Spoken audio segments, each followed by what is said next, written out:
call this meeting. I'm going to call this meeting of the Granby School Committee to order at 6:07. Because this is the first meeting after the election, there is a reorganization of the committee, so I will entertain nominations for the chairperson, to whom I will turn the meeting back over to once that person has been elected. So, any nominations for chair? That's not the end, is that what you're saying? I nominate Emery to stay as chair. I second. Wow. Do you see that one? Any other nominations? No more. Hearing no other nominations. All those in favor? Aye. Aye. Any opposed? Any abstentions? That would be Jen, right? Well, she's not here. She's not here, so she doesn't abstain. She just okay. So it's a Yeah, 4-0-0. Congratulations, Great. Mr. Chair. The meeting's Thank you. yours. Thank you all very much. So now I can start talking, I guess. I was so into it. Thank you, Judy. So we have a few more positions to fill. The first one is secretary, Yep. who also sits as the chair in the absence of the chair. Is there a nomination for the position of chair? I'll nominate Jen Petrus. Second. Jim accepts the nomination. Sure. Great. All in favor, please say aye. Aye. Thank you. You abstain or? No, I just- Okay. Okay. Just overwhelmed.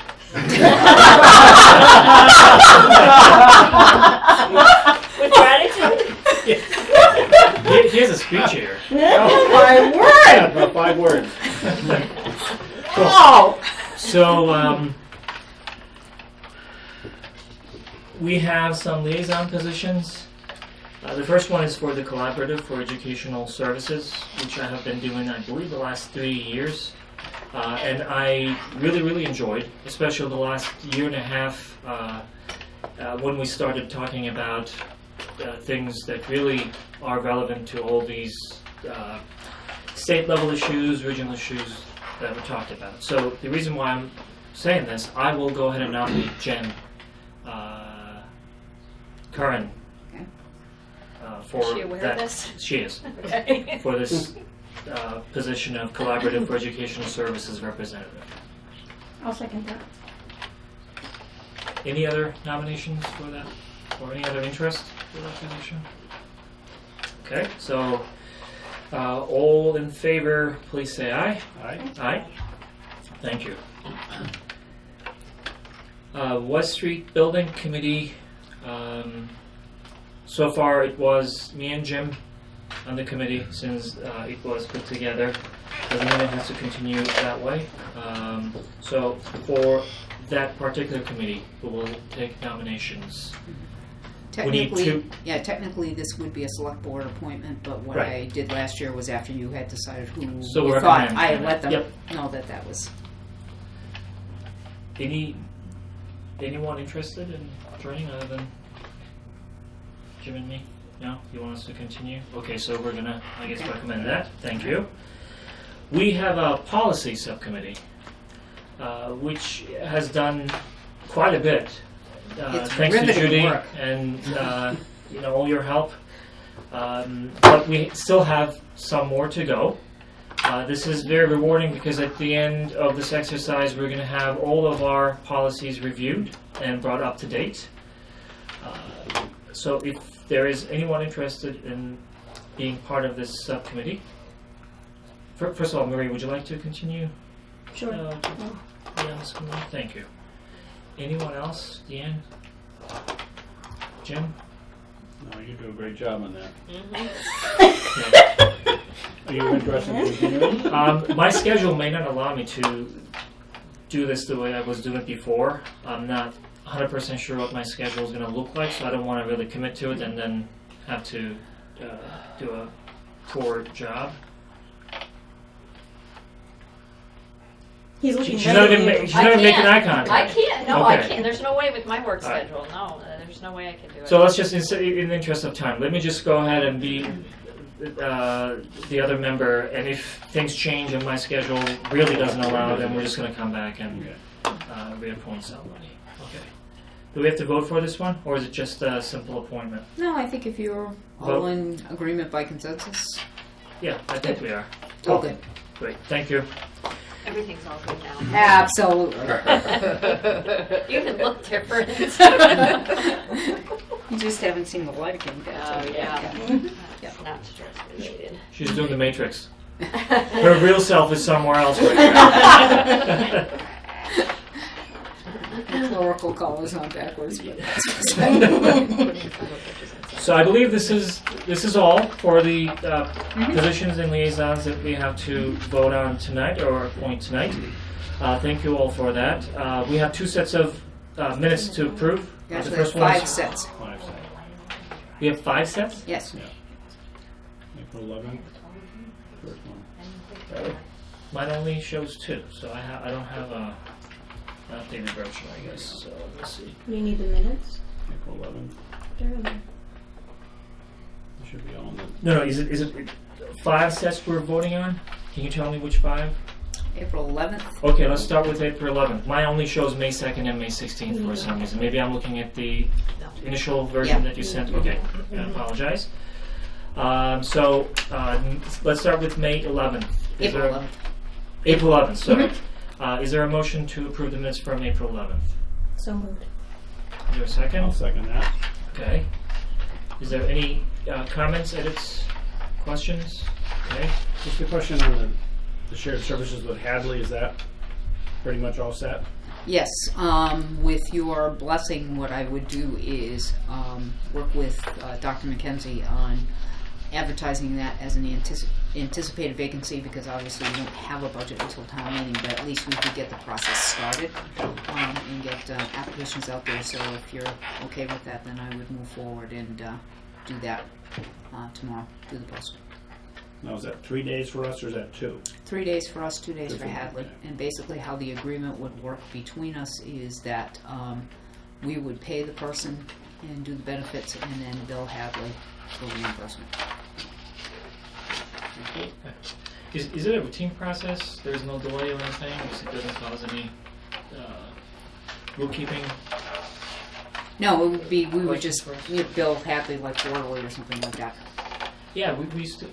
It was high average that we used to share a nurse before, right? That's what it was.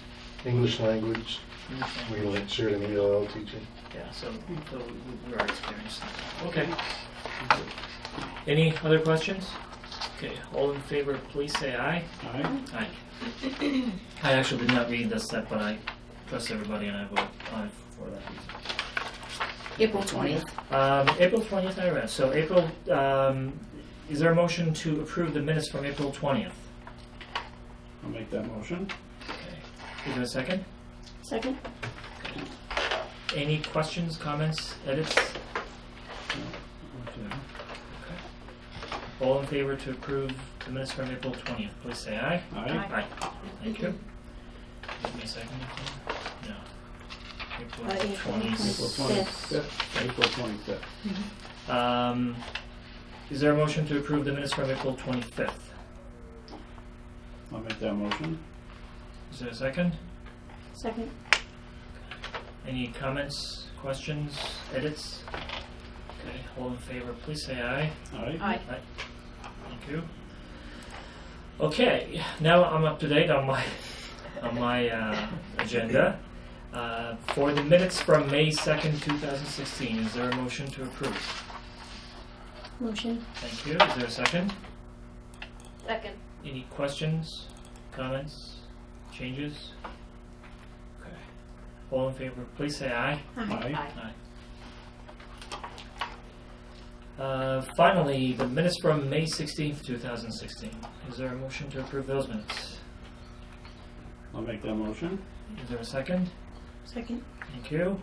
Any questions, changes, comments? Okay. All in favor, please say aye. Aye? Aye. Thank you.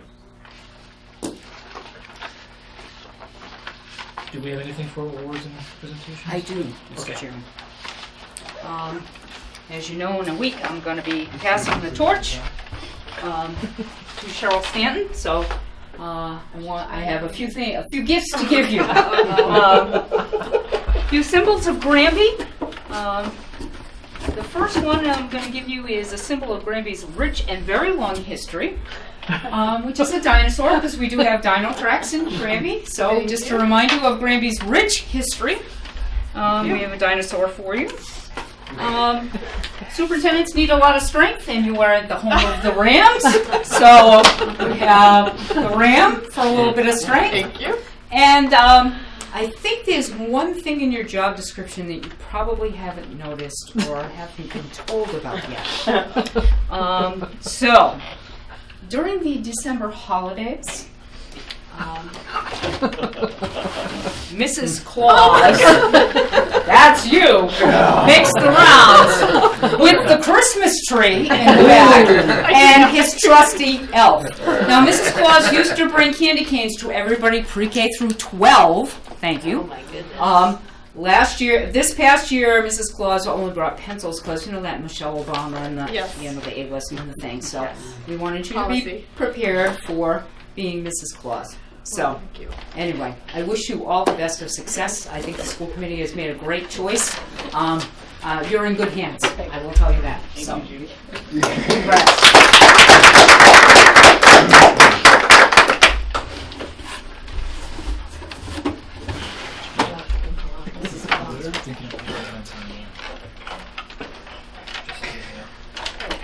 Any other That's it. board presentations? Well, thank you very much. You should have done this every time, you know, just to add more color with this Mrs. Claus That's a good one. costumes and everything. Just, Yeah. good thing we didn't get any. Would we be the Elves, elves? Yeah. Or the reindeer? Yeah, here you go. Yeah, even Archie came last year. It's a great time. Fun time was had by all. Yeah, Andy has access to a Christmas tree costume, so you know he's always Andy's always up for being the Christmas tree too, or the holiday tree, or whatever it is we're supposed to call it. But anyway, okay, Thank you for that. you're welcome. Next section is visitors' comments. I don't know if anybody signed for a comment. Even if you didn't sign, it's not too late. Okay. Right. So your last meeting, we couldn't solicit any comments. That's okay. We'll let you know later on. Okay. So we're going to the student rep who's not feeling well, so she couldn't be here. Oh, that's too bad. Well, I think all the hectic running around towards the end of the year is getting to the teenagers. Having just finished a boatload of MCAS probably hasn't Yeah. helped either. So. Yeah, and more. So. All right. So next section we have our reports and recommendations. Yep, and the first item on the agenda is the emergency operations plan, which I sent to you a little over a week ago, so you could have time to read through it. Tonight with us is Ian Sear, who is been acting as a consultant to our group.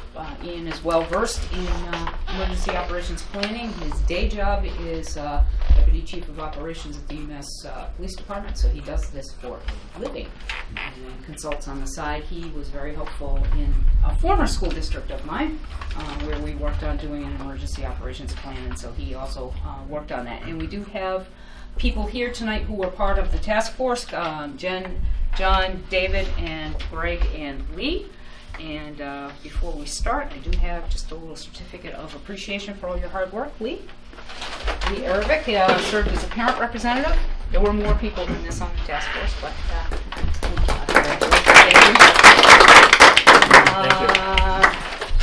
Deb Bartholomew, Barb Wise, Bruce Carpenter. Poor guy walked into like the middle of a movie at the last meeting, but he did okay. Jonathan Cavallo. Thank you for your work. Jen Champagne. Thank you. Dan DeRochers was also part of it. Sabrina Gendro, Allie Jordan Gagner, David Lucas Gavitz. Thank you. A man who's here about as many hours as I am.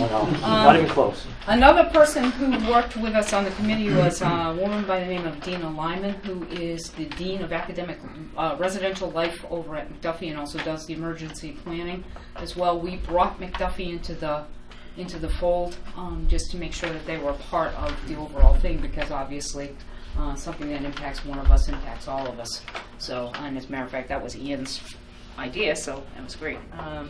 Jennifer Millette, Lisa Moe were parents, Jessica Randall, Jennifer Silva was a parent representative, John Sullivan, James White, Greg Williams, and Al Wishart was also part of that. So I just wanted to recognize those folks because they put in a lot of hours to try and do this. So I'm going to be like Moses and part the water because we're about to put on the projector. Oh, poor Dino. I don't want to blind anybody. Yeah, this works. I'm used to this.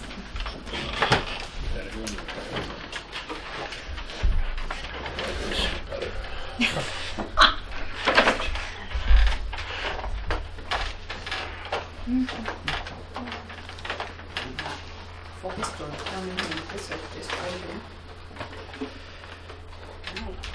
Alright. Come on.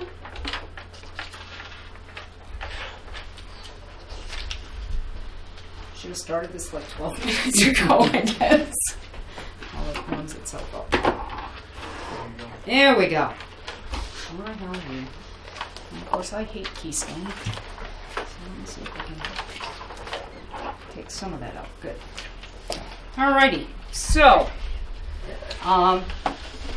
the district has had an emergency operations plan in place over time, but it was not what we call a multi-hazard plan, and I've learned a lot from Ian over the past few years about all of this stuff, that you want a plan that's comprehensive and will deal with a variety of potential hazards.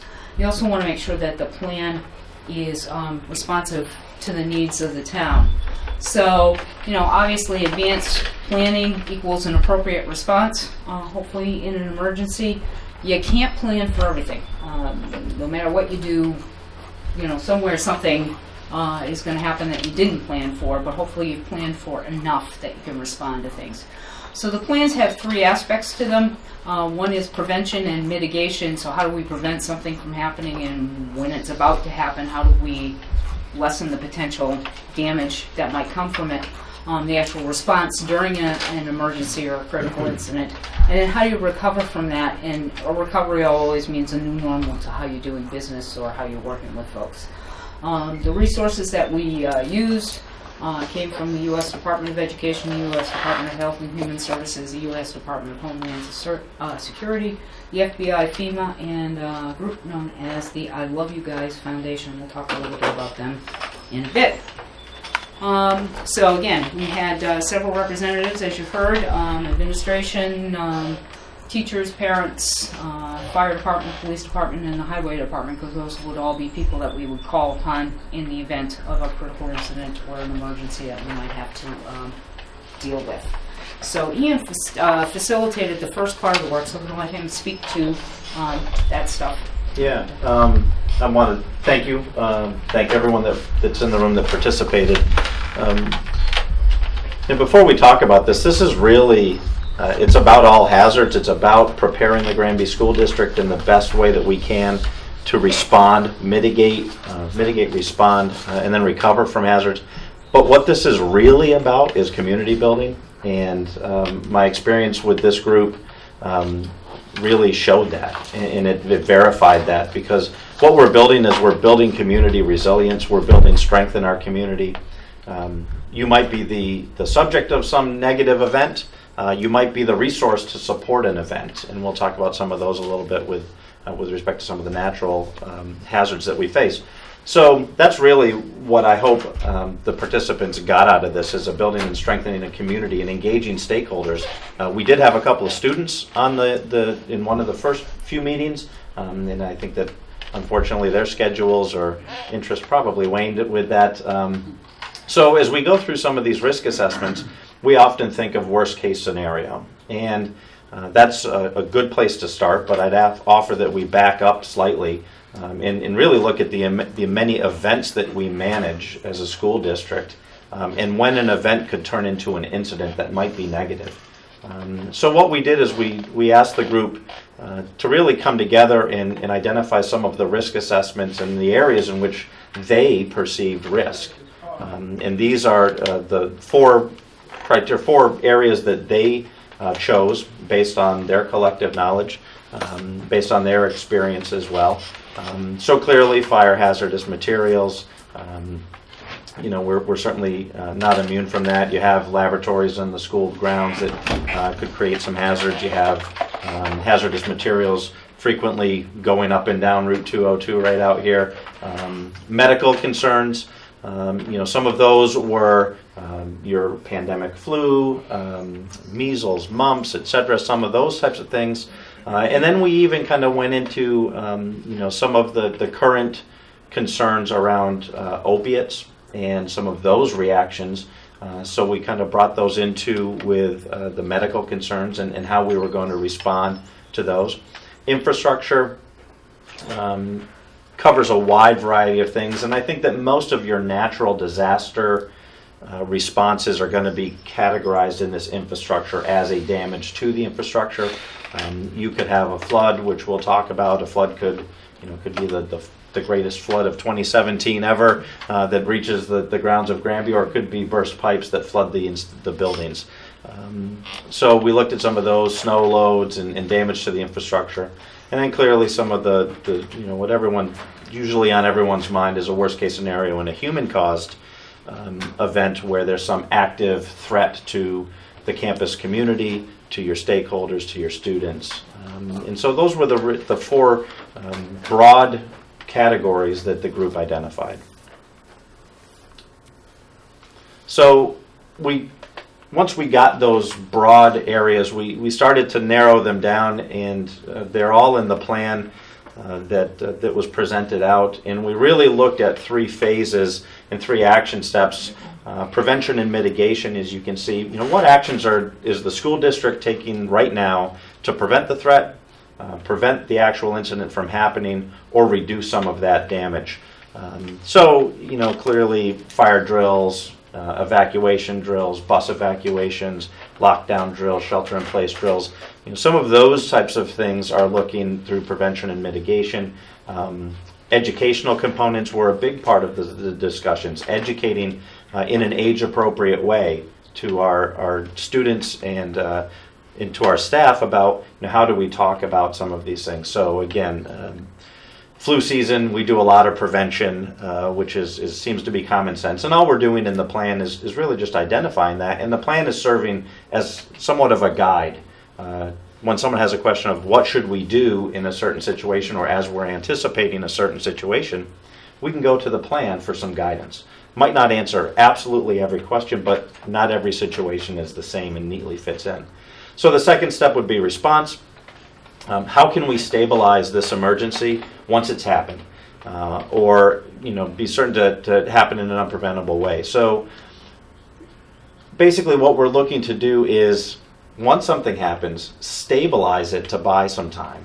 Stabilization simply means it's not getting any worse. It might not be getting any better, but it's not getting any worse. So you have some time to consult the plan, to bring your stakeholders together, and we'll talk about how we do that through a command structure or a management structure, and how we respond to that in some of the strategies that we're going to identify in that plan. And like Dr. Houle said, the recovery and the new normal. And we use that term deliberately because people say, well, once something happens, what are we going to do to return to normal? And I think that we're very deliberate in saying new normal because depending on the nature of the event, you may never return to the way things were before. And I'd offer Sandy Hook Elementary as an example. There's no normal after that catastrophe. It's a new normal. How are we going to engage in the new normal? What are we going to do to assist our affected schools, our stakeholders, in restoring the learning environment? And that's first and foremost what we're here for, is that learning environment. So we took a look at some history as well in terms of looking at storms as a potential hazard. The infamous Storm Alfred in the fall of 2011. That is a PTSD moment for me every now and then. The EF3 tornado that hit Western Mass, and that's why McDuffie is here, because it hit their building in June of 2011. So that was another set of things that sort of informed our thinking. The flood potential. There have been pipe bursts here at Granby Junior Senior High. Excessive rainfall. We've all dealt with elevated levels of water on multiple incidents. By the way, I'm waiting for a letter to come from the DEP that will go out to parents that says we are all good. So I'm just waiting for that to come in. Fire was another one that we took a look at. And of course, there was a fire in August of 2012 at Rowe Elementary School that was because of a lightning strike. And there have been lightning strikes here in this building and also at McDuffie School when they came here. So chemical, again, use of State Street for hazmat transport, the proximity to Westover, some of those things. Obviously, there's always intruder potential. Terrorism-wise, obviously, looking at the history of March 2012, when there was a whole thing about suspicious emails and potential of, harmful substances, and then, of course, the recent round of bomb threats, none of which have turned out to be credible, but still, nonetheless, sort of put all schools in Massachusetts on alert around that. Medical, again, having that H1N1 in 29. The critical status for Triple E that happened in Belchertown in 2012 and 2013 did have some impact in Granby. Also, the Zika virus is now pretty high on the scale.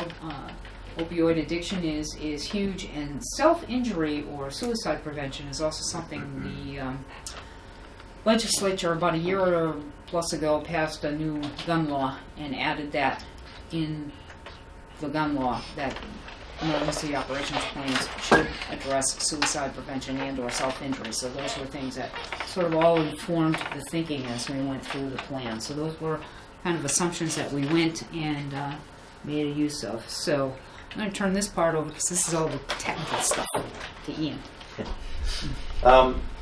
So our plan follows, and Dr. Hull mentioned some of the sources. Certainly FEMA is a large guiding entity with this. And our guidelines for the plan fall under the National Incident Management System, or NIMS. That's the broad, how basically how the country responds to incidents.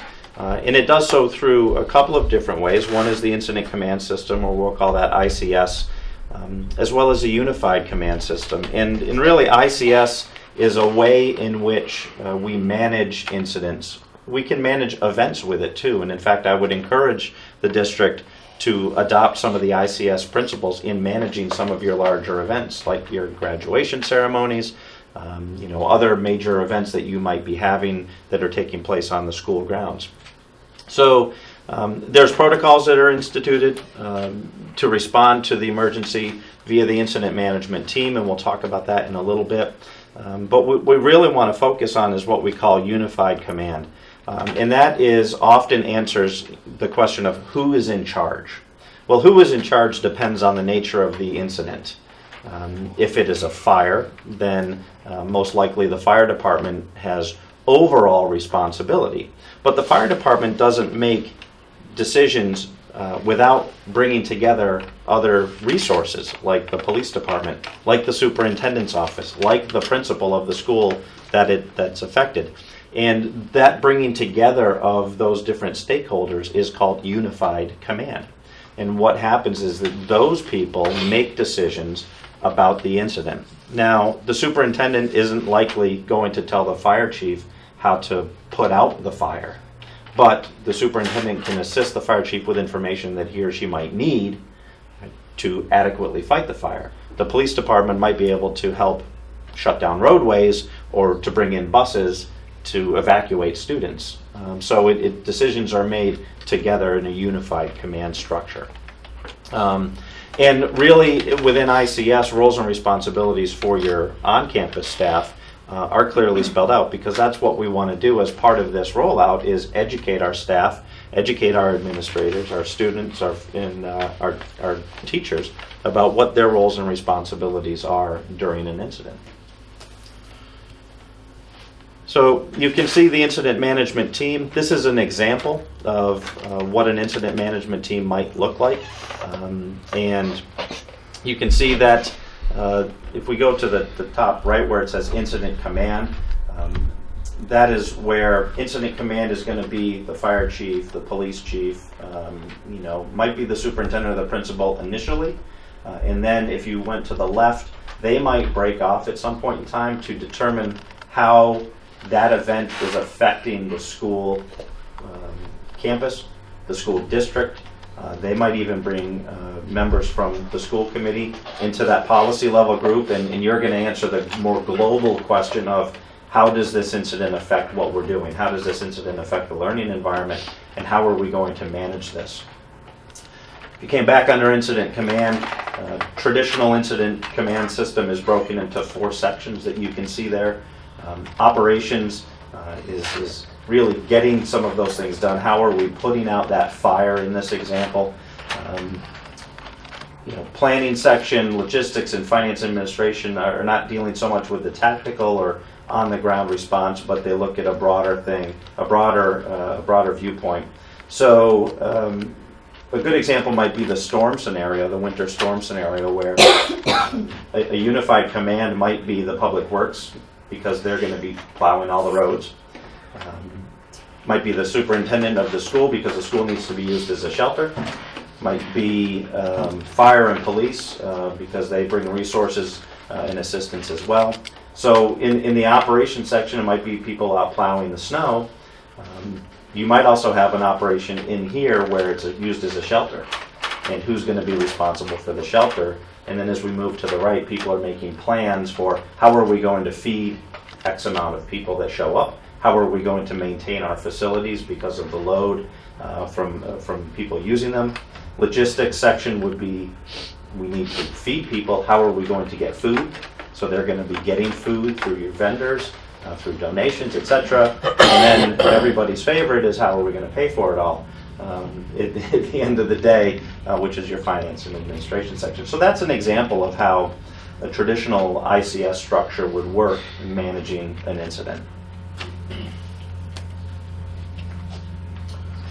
We talked about that, and I think that in pretty much any incident of note, you're likely to see these people represented in some level of unified command. Now, unified command might just simply be a meeting in the superintendent's office. It doesn't need to be a command post per se, but it's just a place where decision makers can get together to talk and strategize on how to respond to this. Certainly town departments and other agencies, if this was a very serious situation, school shooting type incident, you're going to have state police here, you're going to have all sorts of other law enforcement resources. The FBI might show up, and they all plug into the incident command system very neatly.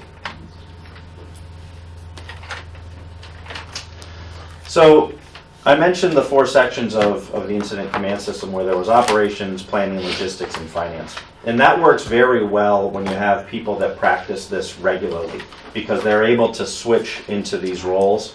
For the majority of people that are dealing with this, they've got other jobs that they're really good at as a day-to-day function. And what I found in my experience is that if you take them out of that specific function and put them into something that they're not necessarily sure about, we tend to see some confusion. And that can be avoided by adopting what we've discussed is using the emergency support functions. You can see them up there. We operate, in my other job, we operate really using emergency support functions. So when we bring people together, we keep them in their roles that they have every single day because they know those roles best. So if we were to get together for a fire or we needed to relocate students from this school to a relocation point, how are we going to do that? Well, we need buses. So instead of bringing our bus vendor in and putting them in as a logistics person, they're the transportation support function. And we're having real-time conversations of how many buses can you get us? People that work in communications, people that work in IT support, Okay, I'm not going to take the IT support and put it into logistics or planning. I'm going to keep IT support as IT support and call on them as needed. So we've identified the support functions that we feel would be appropriate, and you can see them here. And what you're doing is you might have representatives. You're not going to necessarily have a representative from those 10 or so support functions in your unified command, but your unified command is going to know that those resources exist. And it just keeps things very simple because people stay in their role. So I've had some conversation with First Student, which we will probably memorialize in writing an agreement that in the event an evacuation is needed, what we would need for resources and what they would bring into the district. Same thing with Chartwells. I've talked with them. We just need to, again, memorialize that in writing, and in the event we needed to, for a longer period of time, could they come and work with us at McDuffie School because they have a residential population. Their food service folks, if they know there's a winter storm coming, they'll come the night before, stay overnight at the school, and get up so kids can have breakfast. So that's, again, another resource that would be available in the event that something happened like that. So those are the kinds of things that you want to sort of codify in writing and have agreements with various agencies about what could you do in the event we need to do that. So that's part of the plan as well. What's nice about the ESFs is they serve as a kind of a prompt to the person who's reading the plan.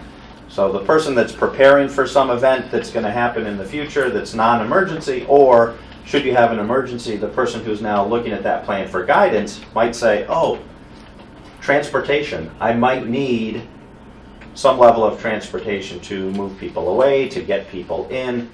So I'm going to find out who is in the emergency support function for transportation and bring that person in. Not everybody will be present during incidents. You're going to pull them in as needed. Yeah, and if you had something that was, either hazardous materials or whatever, you'd be calling the State Fire Marshal's office to bring out the hazmat unit, any of those kinds of things. Mass care, looking at how do you transport victims of an incident. Obviously the fire department has, mutual aid agreements with other departments for both fire and, ambulance work. So, those kinds of things are in place, but just, again, just kind of reminding ourselves of what those things are and where we can get to them. The next piece that we took a look at was communications, and the group was very good. It was in the incident of the shelter that we had when we had a missing person. The group was very good at giving me some very good feedback about wishing they had had more information at regular intervals.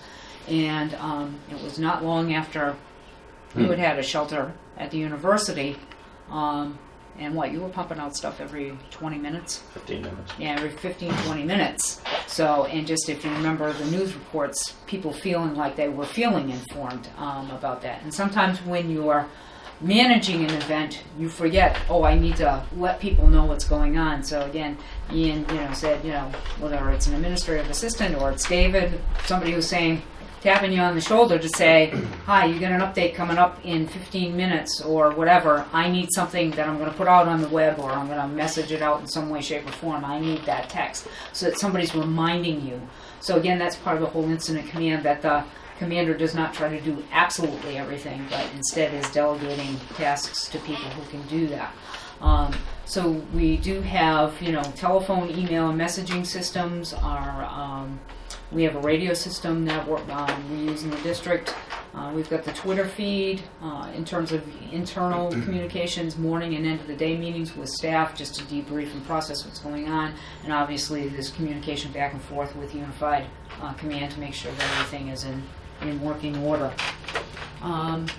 So external, with telephones, emails, and messaging, of course we have a bulk system that we use through Blackboard Connect. We are going to tweak the student demographic form to make sure that we get cell phone numbers from parents, make them aware, although most people have data plans that are pretty unlimited, but make people aware that this could be a charge to your plan, and do you want to opt in for getting a text message because Blackboard Connect has that capability. So in the fall, that will be asked of everybody. But obviously, from the public's standpoint, the success is making sure that, you know, the information is kept up to date. If your email changes or your cell phone number changes, you know, make sure that the school office gets that so that can be done. Again, the Twitter feed is operational so that, you know, superintendent could be pushing out information, or, you know, with passwords, you know, administrative assistant or tech could be pushing out information. We have established a message hotline. One of the things that happens to us constantly, whether it happens at a school or it happens in the district, is the phone call goes out, and rather than listen to our voicemail, everybody calls in, which impedes our ability. It literally clogs up the line. The day we went into the shelter, poor Kathy just kept picking up the phone, and I couldn't get out. You know, we couldn't get an outside line. Same thing happened when we had the power outage. You know, I'm trying to get through to dispatch. Everybody's calling dispatch.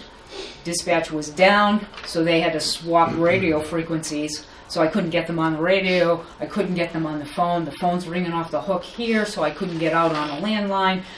So, you know, just trying to get people to be aware of the fact that there is a hotline. Here's the number.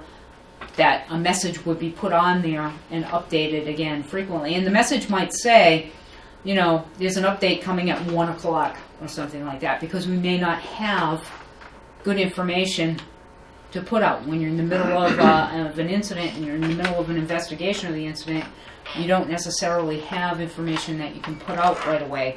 And in the age of social media, people are looking for information just like that, instead of saying, gee, we need to give these people time and space to be able to do what they need to do around the incident. They want the information pronto. Sometimes you can't give it to them pronto. So it's, even if it's a case of saying, the update's going to come at noon, or it's going to come at 1 o'clock this afternoon, or, you know, we'll have something for you in a half an hour, so that people know what to expect and when to expect it. You know, in terms of press conferences, you know, who's the designated spokesperson from or persons from Unified Command. You know, how do you get activate media contacts, and then post-incident, if there's the need for a public forum, you know, how does that happen? How do we debrief with the public around that kind of stuff? Anything I missed there? Just to re-emphasize that even if you put, quote, nothing out, which by that I mean, you know, there's no new information to report at this time, that feeds a lot of desire for the people to stay connected. They're interested. Certainly if their children are involved, they want to know what's going on. And they're judging the school district on how it's responding almost entirely by the level of communication that it gets put out. And to go silent is really dangerous, because it just leads to frustration, and then the rumors start, and people start to insert a new narrative which you can't control. So those are some of the things that we talked about in our groups is, you know, and it might take somebody tapping on the shoulder to say, you need to put a notice out in 10 minutes. And I can tell you from experience that it's very helpful. Even if you just said, we don't have anything new right now, but stay tuned and we'll get you some more information. So very, very important. And the reality is exactly like Dr. Houle said, when everybody's calling in to a place, you cannot call out unless you have a dedicated line that's not being taken up. So those are real things that we looked to address. Mm-hmm. Yep. And then, again, just part of the public awareness that will need to happen as the plan gets rolled out is to make sure that people understand official information is going to come from official sources. And it's not going to come from a Facebook feed. Did you hear this? Or, oh, I heard that. Or my kid texted this. Well, your kid doesn't necessarily know something. You know, former district was an issue with a fire alarm going off and a fire sensor. And we had buses at one school trying to come down the hill to another school, and somebody at the school, the neighboring school, started a rumor that somebody had actually pulled the fire alarm and it was a false alarm and blah, blah, blah. So the buses were chit-chatting, and I had a bus radio. And finally, I got about a nanosecond when somebody took a breath, and I said, I want all conversation to stop right now. First of all, this is not somebody has pulled an alarm, there's a problem, but the fire department is responding, you need to stay put and you need to maintain radio silence until I give you the command to come down the hill. At which point, first student came on and said, you heard what she said, I don't want to hear anything. So all the chatter stopped. But I mean, all it took was one person in another school making some sort of bizarre assumption about what had happened in the incident, and it just set 21 buses chit-chatting with each other on the radio. So some of those kinds of things are not helpful, and just getting people to understand that is key. Do you want us to wait until the end for questions? Or you can ask along the way. You want me to go back? Please. Sure. For some situations, I mean, these are great, but for some situations, it may not be possible to actually put all these in action. Do we have an alternative somewhere? I mean, these are all initiated almost through us. Somebody has to be aware, somebody has to be informed, and that somebody or somebody working with that somebody will have to put the information out. Right. What if they're not in a position to be able to send out that info, share that info? Is there a way to kind of connect those dots? Is that the larger network? That they're not physically able to do it, or they have no message. Right, if you have a lockdown and just you're running around and just trying to make sure that the kids are fine, chances are you're not going to make a phone call or not go on Twitter and send something. How do we, what is it then, the alternative for people to be informed so that we don't start rumors, but even before that they feel safe and they know that people that they care about is safe? Well, one of the things, again, will be to educate the public that we have this response plan, that we are training everybody in how to use this response plan. So to the best of our ability, we are trying to protect and mitigate against any incidents that happen. So I think that's one of the things, is just reassuring the public, letting the public know when we're doing tabletop exercises, for example, because that's basically how you start the training. Is it's just basically sitting at a table, laying out a scenario, laying out the changes as they happen, and being able to train people. So you let the public know, the district, senior leadership team has just gone through a tabletop exercise on the new emergency operations plan so that they are prepared to respond. East Meadow School has just recently gone through a tabletop exercise on the emergency operations plan at their building, so they know what this looks like. And just, again, putting that information out there so that the public is aware that, yes, we are training, we are becoming prepared. At the high school level, you can even enlist, or upper elementary students, you can enlist kids to be part of the plan and to be helpful in ways that they feel comfortable and can choose to do that. And just letting people know that.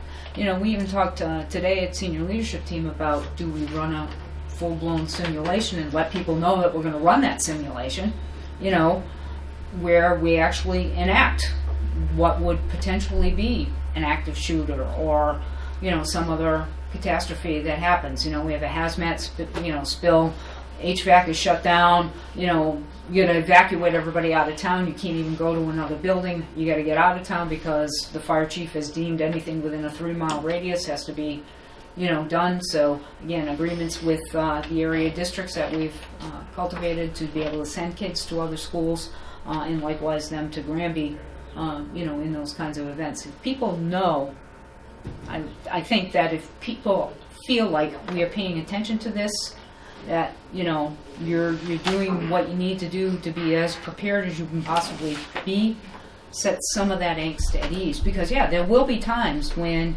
you may go into a lockdown and you may not have the ability to send out information, which is why oftentimes Unified Command is apart and separate from the actual place where the incident is happening, because then information can get fed to Unified Command, who can then push it out, because they're sort of a level above managing the incident. So John might be managing the incident here at Granby Junior Senior High. Charlotte might be in incident command with, police chief or whoever else, and John is feeding her information so that she can then get the information pumped out. So just to add to that, so I think that what Judy's saying is first thing is we're making deposits into the community trust bank by marketing that the plan is on board that the plan's approved, that the school district is exercising the plan, we're putting into that community trust bank so that the community knows, hey, they have a plan. That's good. That's more than I knew before. I didn't think that they had a plan.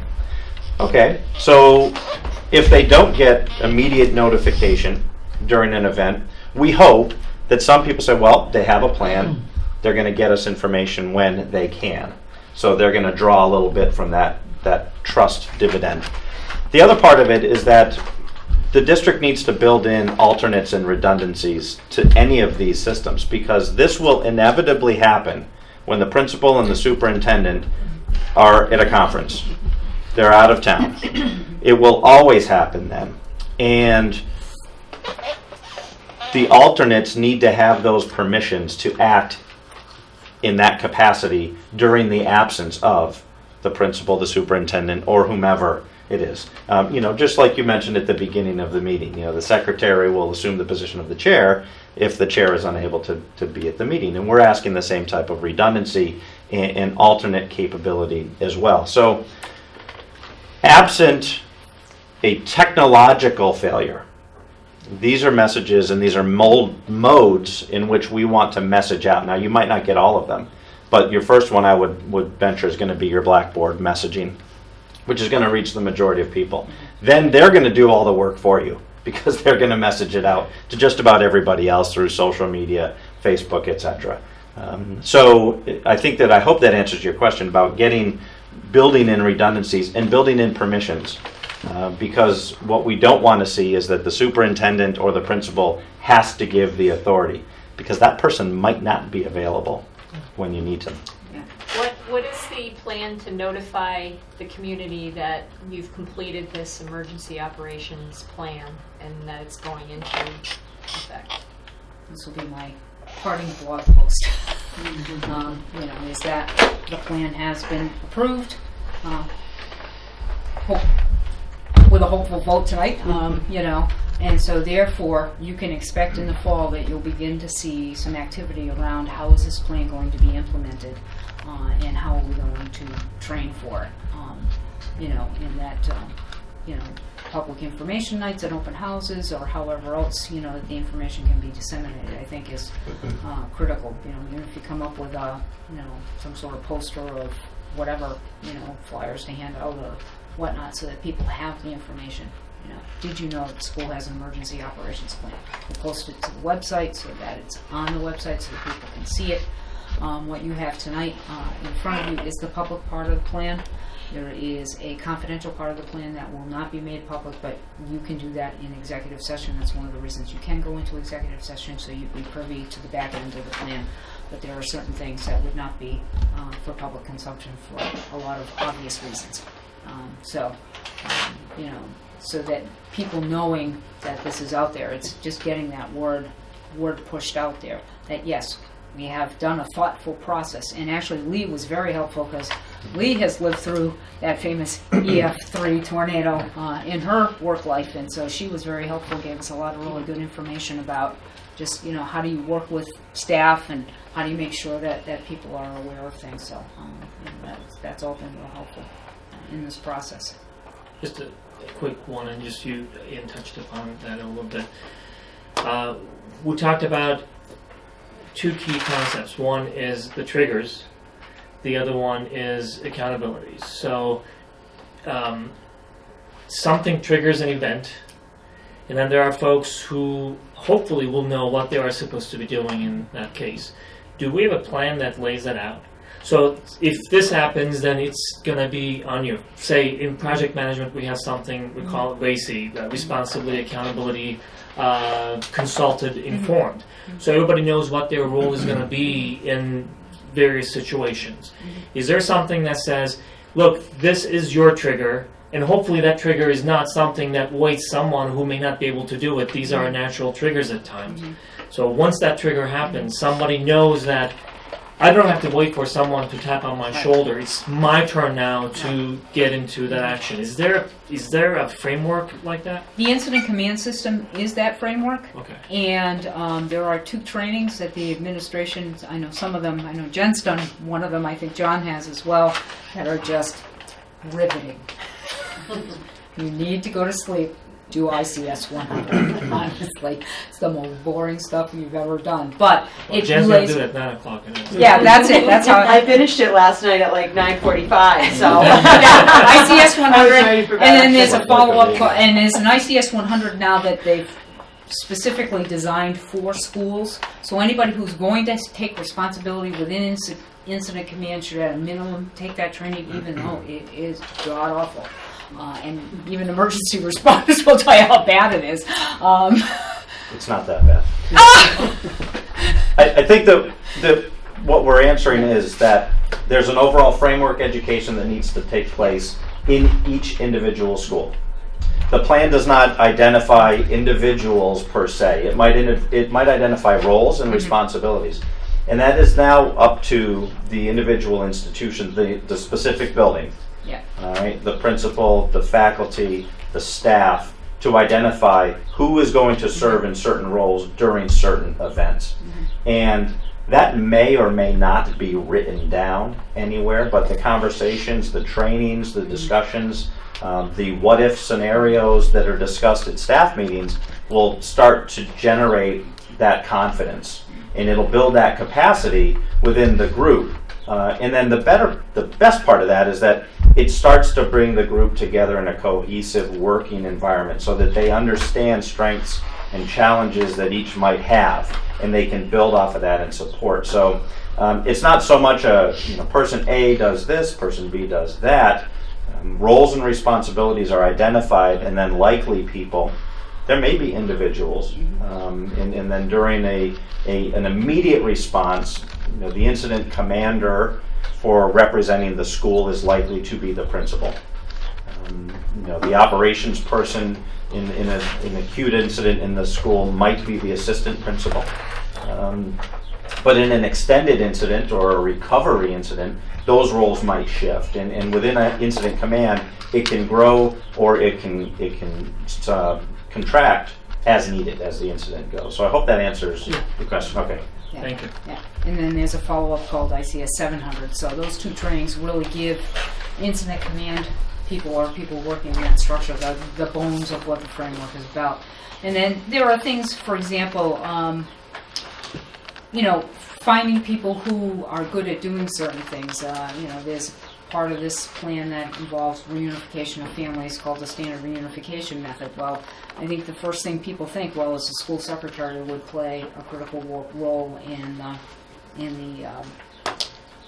the process of reunification. But that may not be the best place for that person to be, because we know that further on down the line, there's also a place for needing really good records to be kept, particularly if you're going to go for FEMA and MEMA reimbursement. So the incident commander or principal may need to have that administrative assistant standing shoulder to shoulder with a form, because there are forms to do that with, and the principal saying, you need to write this down, you need to write this down, you need to write this down, so that the records are being kept. So, or there may be a teacher who's really good at taking notes that the principal says, if in the event of, can you be at my right side because I may need to free up my administrative assistant to do something else. So again, it's finding those people in the building, have certain particular strengths who could be playing certain roles within the context of the plan. So when we began to talk about key actions that we would look at, 3 came to mind, and I've worked in plans where we've had as many as 5, but this seemed to work really well for the group. That there are 3 key things that might happen in the event of an incident. And depending on what the incident is, you might move from one to the other during the course of the incident. Obviously, lockdown is pretty standard. You move away from site, you maintain silence, you stay in your room, unless you're notified to do otherwise.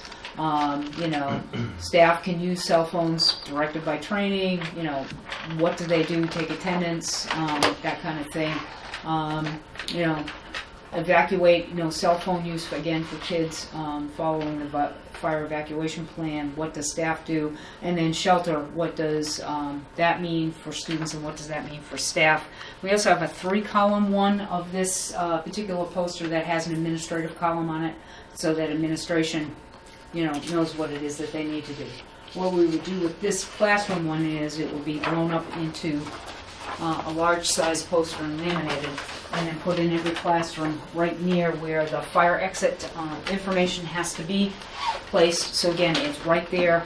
Instead of having to flip through an emergency policy manual or a flip chart, it's just right there. Oh, lockdown, this is what I do. And so, training substitutes, and kids, so that everybody knows what their roles and responsibilities are, and what happens in that context. So Serves as subtle reminders. That's really what we're looking for is to develop a culture of preparedness, not a culture of being scared, but a culture of, if something happens that's outside of my control, what do I do in that situation? And I can tell you from a higher ed perspective, over a 20-year career, the students that are going into higher ed now who have been conditioned to respond to lockdowns, shelters in place, they get it. Judy mentioned an incident that I took part in where we had to basically shelter in place, and those students knew exactly what to do. And that would not have happened 15 years ago. The conditioning was just not there. And you're not, I understand that certain people might be apprehensive, but we're building strength and we're building capacity for these students. That's really what we're doing. We're giving them tools and we're encouraging that they act instead of waiting necessarily for someone to tell them what to do. That's clearly what's going to happen in this, is that they're going to be given direction. But I just offer that you're building that capacity for their educational and life skills down the road. So subtle reminder that's put up every day just subtly reinforces some of our concepts around preparedness for the school district. And then the other thing that, actually, this was Ian's idea as well, was to talk about what do we do, because most particularly active shooter events happen pretty quickly, within a couple of minutes, and it's done. But then you're dealing with a crime scene, so you potentially have people in classrooms for a long period of time. So I'll let you speak to this because this was your brainchild. If you look over shooting situations across the country and the ability for, once the threat is no longer ongoing, it takes a decent amount of time for police officers to clear that building and make sure that there's no further threat, to account for people, to evacuate the buildings, and you could be there for hours locked down in a classroom. And in an already traumatic, scary event, and depending on, it's going to be traumatic for everybody. Your graduating senior might be able to cope slightly better than your fifth grader, but who knows? And if students, staff are in essence locked in a room until they're released by law enforcement who has determined that there's no more threat to the building, that could take hours. And there's many products out there on the market that really are, in essence, a comfort source. And inside the vessel, the bucket in this case, there might be food stores, there might be water, there might be minor first aid supplies in there. They vary with respect to what they have in them.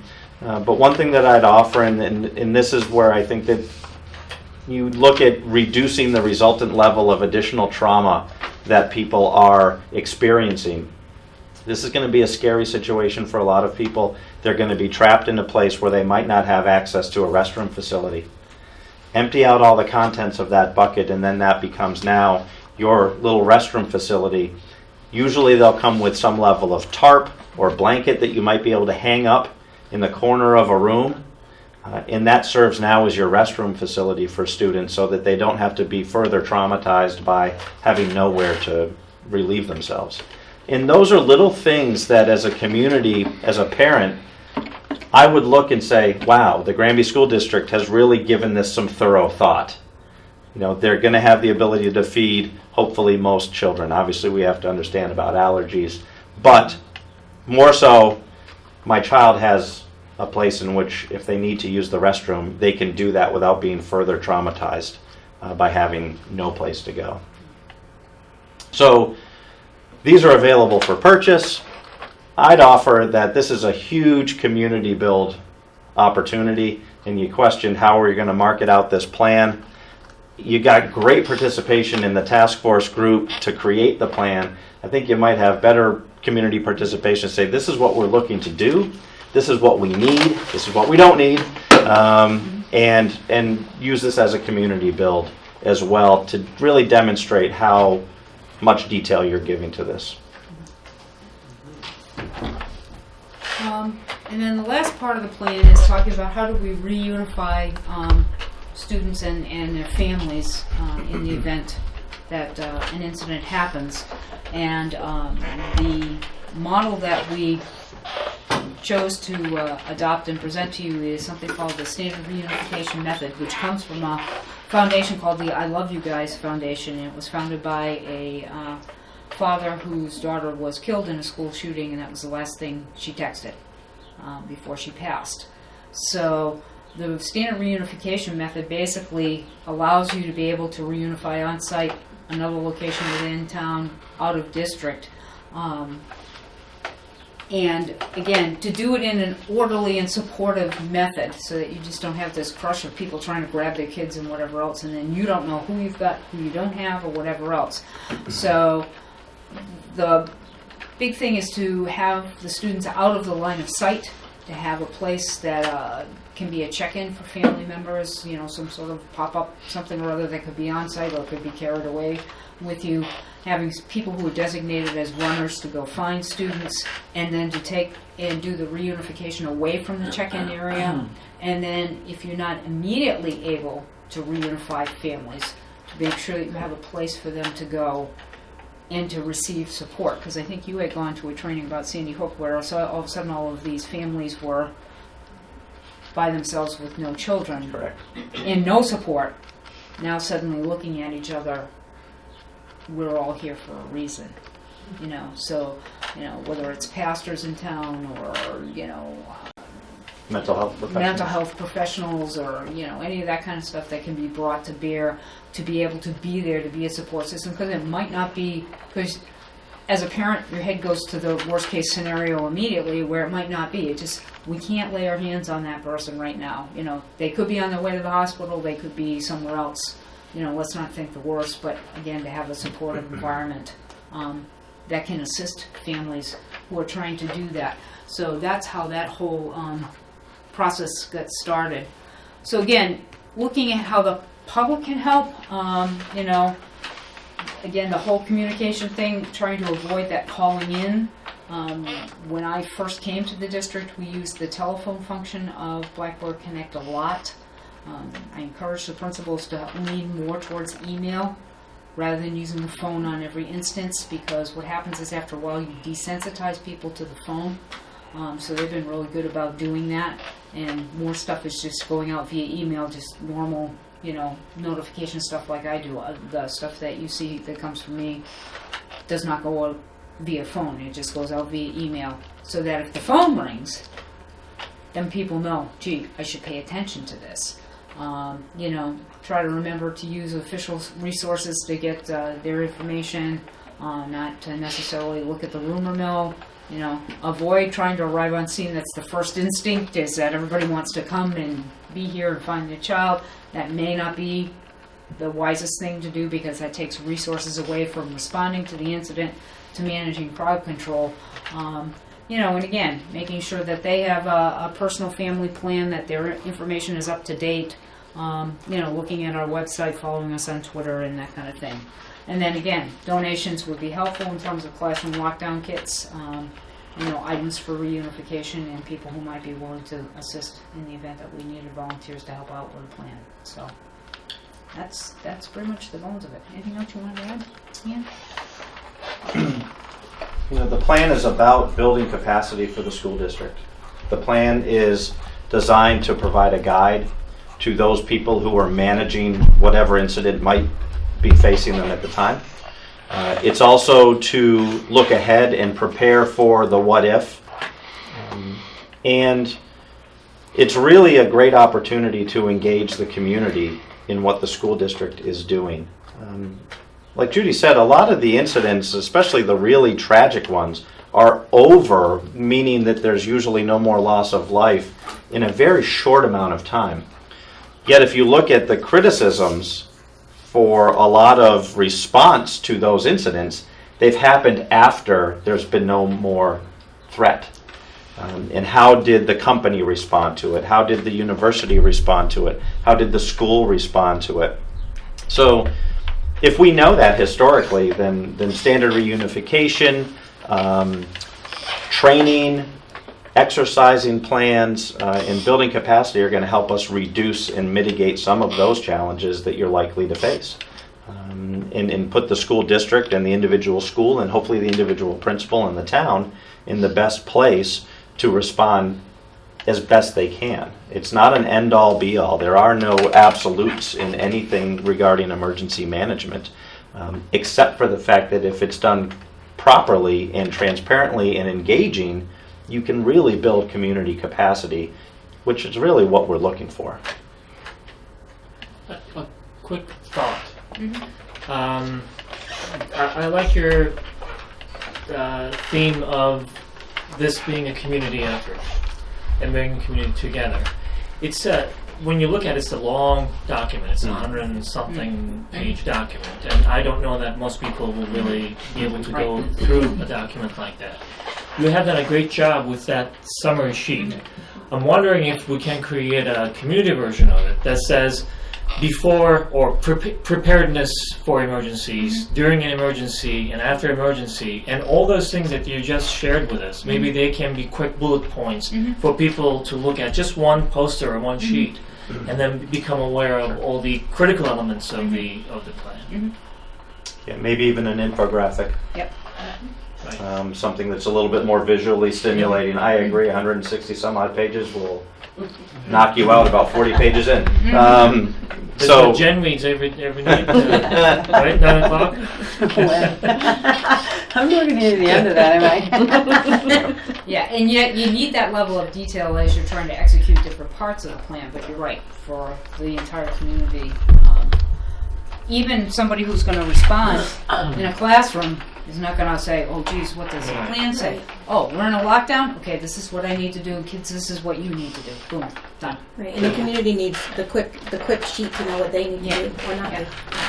That's a great idea, is to also, I agree.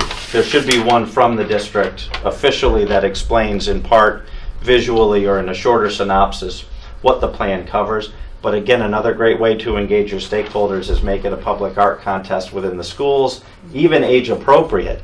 Because what does it mean to the 5th grader? What do they understand about this as opposed to the high school junior or senior? And create the contest, offer a prize, and it gets more people thinking about it. They're bringing projects home, and it stimulates some of that conversation as well.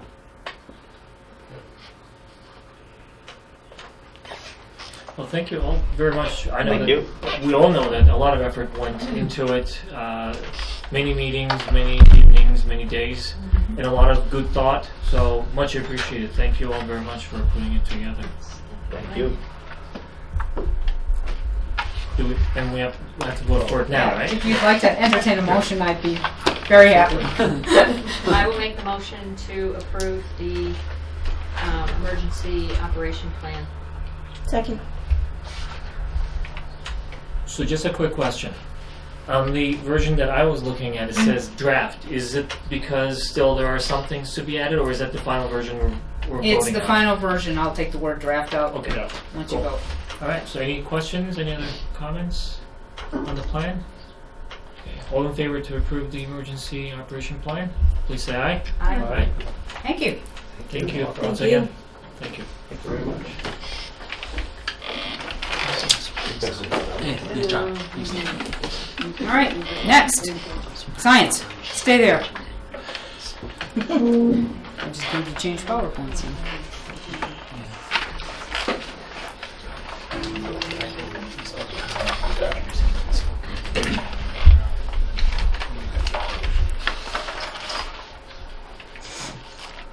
Yeah, you can stay in the comfy chairs for a little bit. Okay. At 8 o'clock last night, I finally finished all of the formatting, which was a little bit funky in places. So you did get the science curriculum, and that just want to acknowledge that all of the classroom teachers, pre-K through 6, worked on this. All of the science teachers, grades 7 through 12, and Jen Champion in her role of doing coordination for curriculum work that she does through Title IIA was very helpful, particularly since one meeting happened to be a day when I had to be out of the district on a family business, so Jen was very helpful with that. The impetus for working on this particular discipline was the fact that the State Department of Education, elementary and secondary education, put together a new framework which they adopted in April. We started working because we knew it was coming anyway, so we started working on the standards.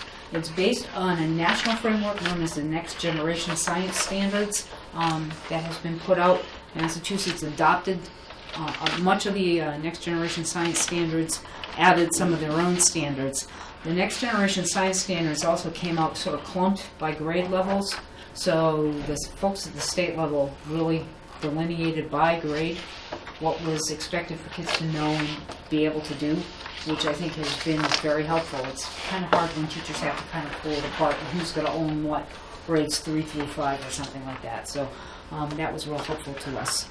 The guiding principles in the new framework are, and I'm sorry this is a little blurry, but I grabbed it off a PDF document, but that the core ideas in the discipline of relevance, rigor, and coherence are that we're trying to make sense of scientific phenomena. We're looking at natural and the designed world, that's the engineering part, the design piece, and then being able to apply the understanding and the skills that kids learn within that. So within that sort of broader framework, then the state standards are broken down by strand, and the first strand is Earth and Space Sciences. And there are 3 sub-strands within that: Earth's place in the universe, Earth systems, and Earth and human activity. The second area is Life Science, and there are 4 strands within that, from molecules to organisms, ecosystems, biological evolution, and heredity. Physical sciences, matter and its interactions, motion and stability, energy, technological systems, and waves and their applications in technologies for information transfer. That's a mouthful. I don't know who came up with that one. And then there's a technology and engineering strand, which has to do with engineering design, materials, tools, and manufacturing, technological systems, and energy and power technologies. So, with that, in hand, those specific skills, the design is to develop understanding of science through scientific inquiry, so that the standards are written in such a way that it asks kids to be able to ask good questions and define problems, carry out investigations, to be able to analyze and interpret the data that they get, and then to be able to communicate that evidence to others. And then in the engineering department, identifying a need or a problem, doing some research and design of tools and devices that might be able to help with solving that problem, coming up with a prototype, doing testing and evaluation, doing feedback along the way, and then again being able to communicate, explain, and share that. So those are some of the broader ideas in the framework. So what did we do to make it Granby's curriculum? What we did was we first unwrapped the standards. Just because state documents have standards in them, they're not always particularly well written, and so sometimes you read them and you say, so what is this really asking kids to know and to be able to do? So there's a process called unwrapping the standards, which has people analyze those standards and the indicators to figure out exactly what it is that the standard is asking the kids to do, and then rearranging sentences and changing verbs around so that teachers are clear. And there are software programs that will do this work for you. Atlas Rubicon is a pretty popular one. I'm not a fan of, believe it or not, I am not a fan of technology in this particular instance, because it really forces teachers to sit down, look at the standards, and have a professional conversation with their colleagues to say, what do you think this standard is asking kids to know and to be able to do? Okay, I read it this way, to be able to come to some sort of consensus and then rewrite it in a way that makes sense so that everybody has that information moving forward. So that was the biggest part of this work, was to take those standards and unwrap them. The second step we did was just making sure that there was coherence in the standards that they were writing. So periodically throughout the process, they reviewed each other's work, gave each other feedback for clarity, cohesion. Are the standards building on each other? Sometimes we forget when we're stuck in our own grade level or our own little discipline that we need to look at this through the eyes of a child, and what is a child getting from pre-K through 12? So, how do we make sure that those things make sense? So they did some of that work as well. So the results is a document that's been personalized for Granby that we got. I apologize about the lateness, but the formatting was fun. Let's just put it that way. So the next steps beyond this is not the end, this is only the start of this journey, is that now we have a whole bunch of standards we have to teach across a year. How do we parse them out over the 10 months a year? And what does that look like for teachers? And these standards are very different than the old science standards from 1999. Very different. So particularly at the elementary level, it's going to take a good deal of thought and how are we going to develop units of instruction that are going to be able to get these standards done with kids. How do we establish what are the priority standards that we really need to spend most of our time focusing on? How do we get to those overarching concepts that lead to understanding and transfer through that process to be able to select instructional resources, which may be textbooks, or it may be hands-on kits, or it may be some combination of all of the above. There's not a lot out there right now aligned with the next generation science standards. It's coming. We're beginning to see publishers begin to do some of that work. And then how does the curriculum get implemented? Obviously, once all that happens, how's it going? Assessments, feedback, all of that kind of stuff is really critically important. So that's sort of the overview of the process of how that document came to be. So questions, thoughts, comments? What do you think the time schedule is for getting the staff educated so that they can then start the curriculum with students? I think probably this next coming school year will be the year where people say, okay, now I have these standards I have to address over a year's worth of teaching. How am I going to do that in my classroom? And developing those units of instruction. Through that process, again, taking a look at what would be the instructional resources that are needed. To look at that through the budget cycle as well. How we're going to get resources and what's pretty tight financially to be able to do that so that by the 2017-18 school year you'd be ready to go full on. Some teaching can certainly happen, and as people are implementing units of instruction, taking a look at what went well, what didn't go so well, what do I need to tweak, what do I need to change. But this first document really is just the framework to allow all that other activity to happen. Thank you. So do you have a timeline in place to answer those two questions? How do you parse out the steps? So you develop the units of instruction Yeah, for that would across be the next year, year's and work. then Yeah, that would- assessing, how are you assessing? How are you? Yeah. So next year would be figuring out what the units of instruction would be. How would those standards be parsed out over the course of the 10 months of the school year?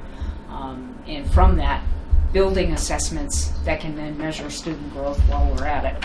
And then as things begin to get implemented, taking data and seeing how the kids are doing. So the expectation is the start of 2017. 18, you'd be ready for probably a full-on implementation. Certainly some of it could start next year. It's going to take people some time to now digest the framework that they've built and figure out how they're going to make it happen in the classroom. Are some of the units of study, particularly the elementary level, similar to what they have been teaching, or are they drastic turnarounds?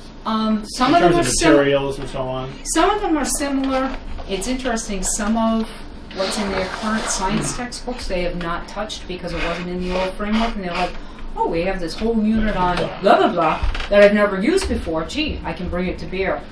Sixth grade had a great time with some of the engineering stuff because they didn't talk about power tools in the classroom, and people were like, I'm not sure I want to put handheld power tools in the hands of 12-year-olds. I said, there's got to be some virtual environment out there that we can figure out. So that was kind of the standing joke because they were like, handsaws and power tools. Jigsaw. Yeah, and jigsaws in the hands of 11-year-olds. Yeah, maybe not so much. So again, trying to figure out how, without doing it that specific way, what might be another way that you could do that. So they're still starting with these units in September. Well, they'll start with what some they of have. it. Yeah. What they have. Yeah. Okay. Yeah. They'll start with some of it, but I mean, to really develop it, it will take about a good year's worth of work for them to really develop the units and get them parsed out and then be able to really go on full-fledged. So. When does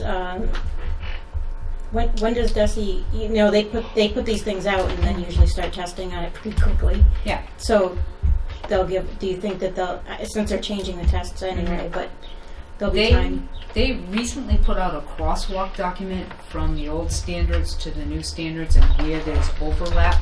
So I'm guessing that the first couple of iterations of MCAS 2.0 will focus on where the old and the new overlap. I'm guessing they'll also do some of the new, but I'm thinking that's where the bulk of it, because they did the same thing with ELA and math. When those frameworks came out, they did that crosswalk from old to new. Good. And, and they did test things that were not in the crosswalk, but that's where the focus of most of the items were. So. Thank you. As we talk about resources, are we also talking about going beyond theory and finding hopefully some way for the students to get involved actively, labs, other activities? I mean, to me, science is about really hands-on. You just learn that way. Right. Yeah, and I think, again, it may be that, like at the elementary level, they may not want a science book. They'd rather have science kits, that kids could do hands-on experiments. That may be the better way to spend the money. That's, some of them were like, do we have to buy a book? Well, no, not necessarily, because, I'd really rather have a kit of stuff that I could actually do hands-on stuff. So I think the teachers are excited about that prospect. A lot of the curriculums I've seen, like the engineering curriculums for elementary, are incredible and fun. Yep. I'm sure very inexpensive too. Yeah. The supplies, the curriculums that I've looked at and used, you can buy your own supplies, and so you don't have to buy the kit, which I find expensive. You can. But if you get the materials list, you may be able to do it. You get the materials list. So, like Boston Children's, they have, I don't even know, a couple dozen engineering and elementary curriculums, and you get the materials list, so you can get your own stuff. So that's a way to save money, depending on how many kids you have. Yeah. What we're looking at right now, was it shaped based on what is currently available to us, or is this is our plan, our strategic plan around this thing, and then what we're going to do? We know these are the standards to which we need to align. Here's how we've made them Granby's standards, with the understanding that there's going to need to be an investment in some instructional resources of some sort to support the implementation of the curriculum. Some of it they can do with what they have, but there are other things that they are going to need. They actually started to generate some lists of things that they were thinking of that would need to be invested in. And I may be off, and John or you can correct me.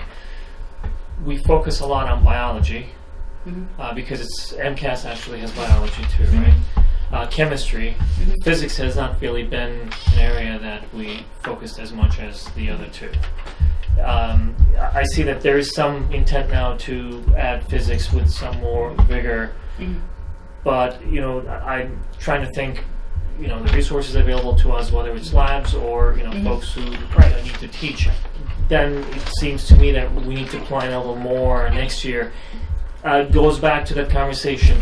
day after we're done with the current budget, we have to start working on the next budget, because all these things will shape how we're Yeah. going to be Exactly. spending our funds.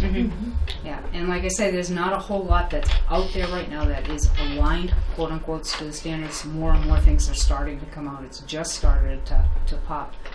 And particularly, at the elementary level, they would almost rather, invest in the hands-on materials than a science textbook. They might be able to use informational text during their ELA block to read about science stuff, and then use the block of time that they devote to science to actually doing the hands-on lab. So I think a lot of the teachers are more interested in that kind of title. So you said this is just the beginning. Does it mean that this is in progress, or is this something else that we need to approve? If you vote the framework, this is step one, and Okay. then how do we make the framework come alive in the classroom is the next thing. So All right, then. I'd be happy if you did that. I'll make the motion to approve the framework for the science curriculum. Is there a second? I'll second that. Any comments? Discussions? Questions? No? Okay. I think the only comment that I'd like to make going forward is considering how involved in this is going to be to implement, especially from a budget standpoint. I think we need ongoing, this needs to be an ongoing agenda item, Updates. not something that, we hear about every 3 months or, I agree. so if we can somehow keep that, as a regular agenda item. Put a curriculum area on the agenda or something. Yeah. Makes sense. Good idea. Out of curiosity, at different levels, typically colleges, but I started seeing this in some high school curricula as well, that folks start Thank you. getting away from that siloed look at different curricula. So it's not just science and math and language, but they all come together in one way or another. They kind of support each other.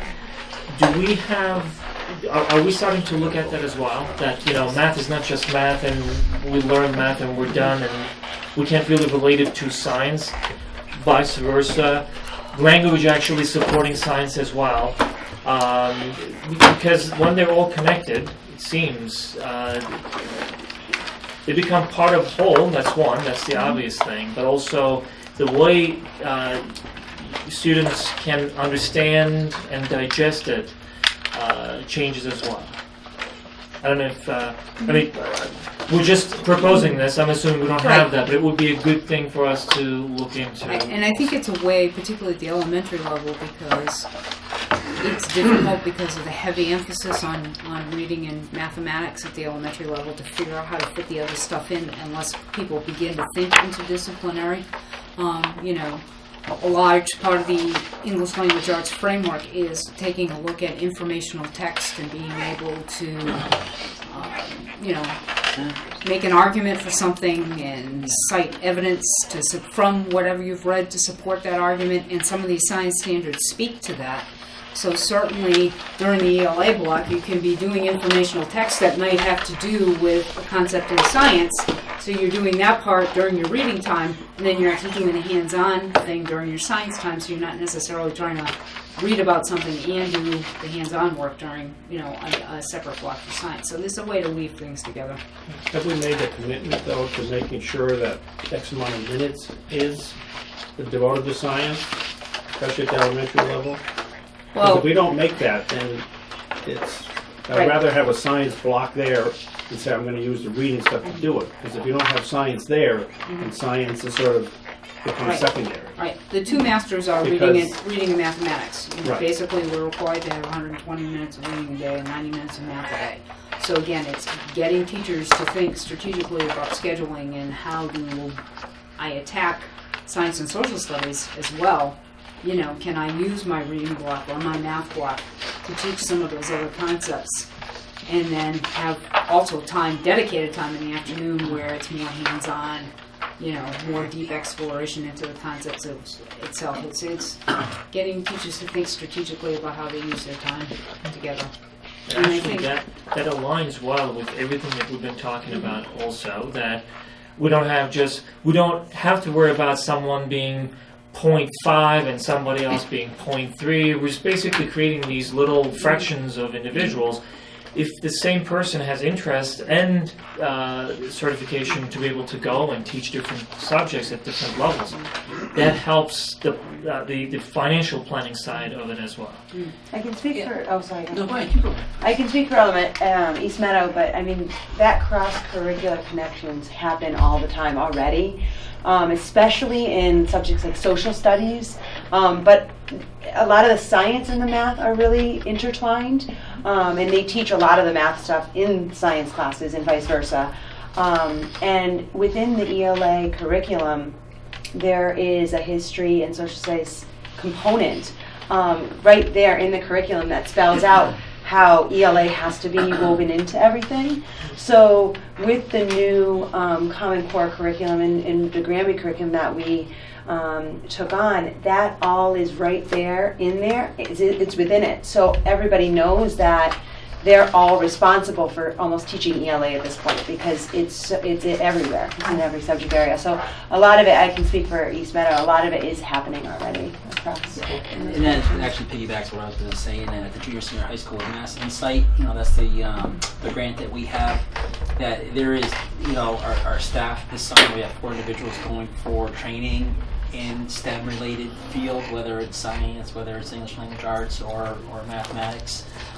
And that emphasis is really, there in those 3 subject areas, including computer science, to the point where next year we have right now 100 kids enrolled in STEM AP courses, whether it's calculus, whether it's computer science, whether it's biology or English language arts. So, though, that's AP, what's great is that these teachers are also teaching non-AP classes. So they're bringing they're bringing AP learning environments in non-AP classes, which I think is great, where there is definitely, whether it's physics or whether it's calculus, whatever it is, there's definitely some, co-curricular teaching and learning that's happening. Yeah, that's great. Yeah, you said it's something that wasn't here 3 years ago, and all of a sudden is, really, I think, infiltrating our school environment positively. Yeah. So we have the motion and the second. All in favor to approve the framework, science framework, please say aye. Aye. Aye. Thank you. Thank you.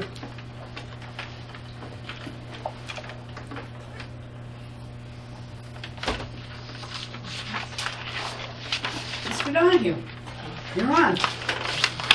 Well, you all received our FY16 budget report as of the 30th of April. And just a quick overview, these all look, if you notice, they all look pretty much the same, except in the amount expended. And what we're showing here at $7,032,341 is what has actually been expended through the 30th of April. The encumbered column is also could be classified as encumbered and projected. Pretty much we're saying that everything in the budget is going to be expended. And right now, as you can see, that $7 million represents 66%, 66.25% of the budget at this point in time. With the remainder, we feel as though will be spent in the last 2 months. There is I'm just going to say my own opinion and looking at the going through all the bills that have been paid and looking at what was paid in May and June of last year. I think there's some opportunity here to have, some savings, not a lot, but to have some monies left over at the end of the year, which can be used, hopefully, for next year. But again, that's a guess. That's a guess based on what's happened in the past and what, in fact, we know right now. But I think there is some opportunity there. That's pretty much it. If there's any questions. Especially in that custodian operations line, I'm curious about that encumbrance there. Is that where some possible savings may be? Yes, it is. In both heat and in electricity. Okay. A couple of questions. One is related to what we called LEA budget last year. 10 million plus 10.6 million. When we add, I guess in-kind was outside what we approved. Right, it was Okay. counted as an expense versus really the lens I look at it is it's because you're not spending money on in-kind. It's the in-kind is sort of taken off the top of what the town gives you. Yeah. So it's just a different way to Yeah. look at it. And that's all good as long as it's consistent. As I was looking at the DESI website for all the information, for either this current year or last year, what we had reported was about $2+ million more than the previous year, because I'm assuming we changed the way we looked at LEA. One maybe didn't include something, now it includes something. We can have that conversation and we can resolve it. The thing is that anybody who goes out to that site and looks at it, they're thinking that Granby now, found $2+ million and they're spending year over year, and they're spending that much more. So when you look at how much we're spending beyond our net school spending, required spending, it's dramatically increased because of that. That's why it just caught my eye and I wanted to ask and about that's the in-kind, because the in-kind is about $2 million. Okay. So again, looking at it a little bit differently, not as an expense, but really as a deduction from what the town actually gives in revenue to the school department, I think is probably the better lens to use with this. One thing that is not here explicitly, but we talk about all the time, how are we doing with the lunch program? Right now, that lunch program is operating in a deficit. This year, we did have a meeting with the management of that company, and I think they may be looking to increase lunch prices Lunch next prices, year. yeah. Next year. They also had in the contract a line around capital expenditures, which they sort of amortized out over the life of the contract. But now with the elementary school project going through, they're going to be able to dial that back, obviously, by quite a bit. What's it been amortized already has to kind of go through, but they'll be able to dial that back a little bit because obviously they're not going to do any big capital improvements because it's going to be part of the elementary, building project. So. I think the way we left it is that in June, they were going to come and speak with you.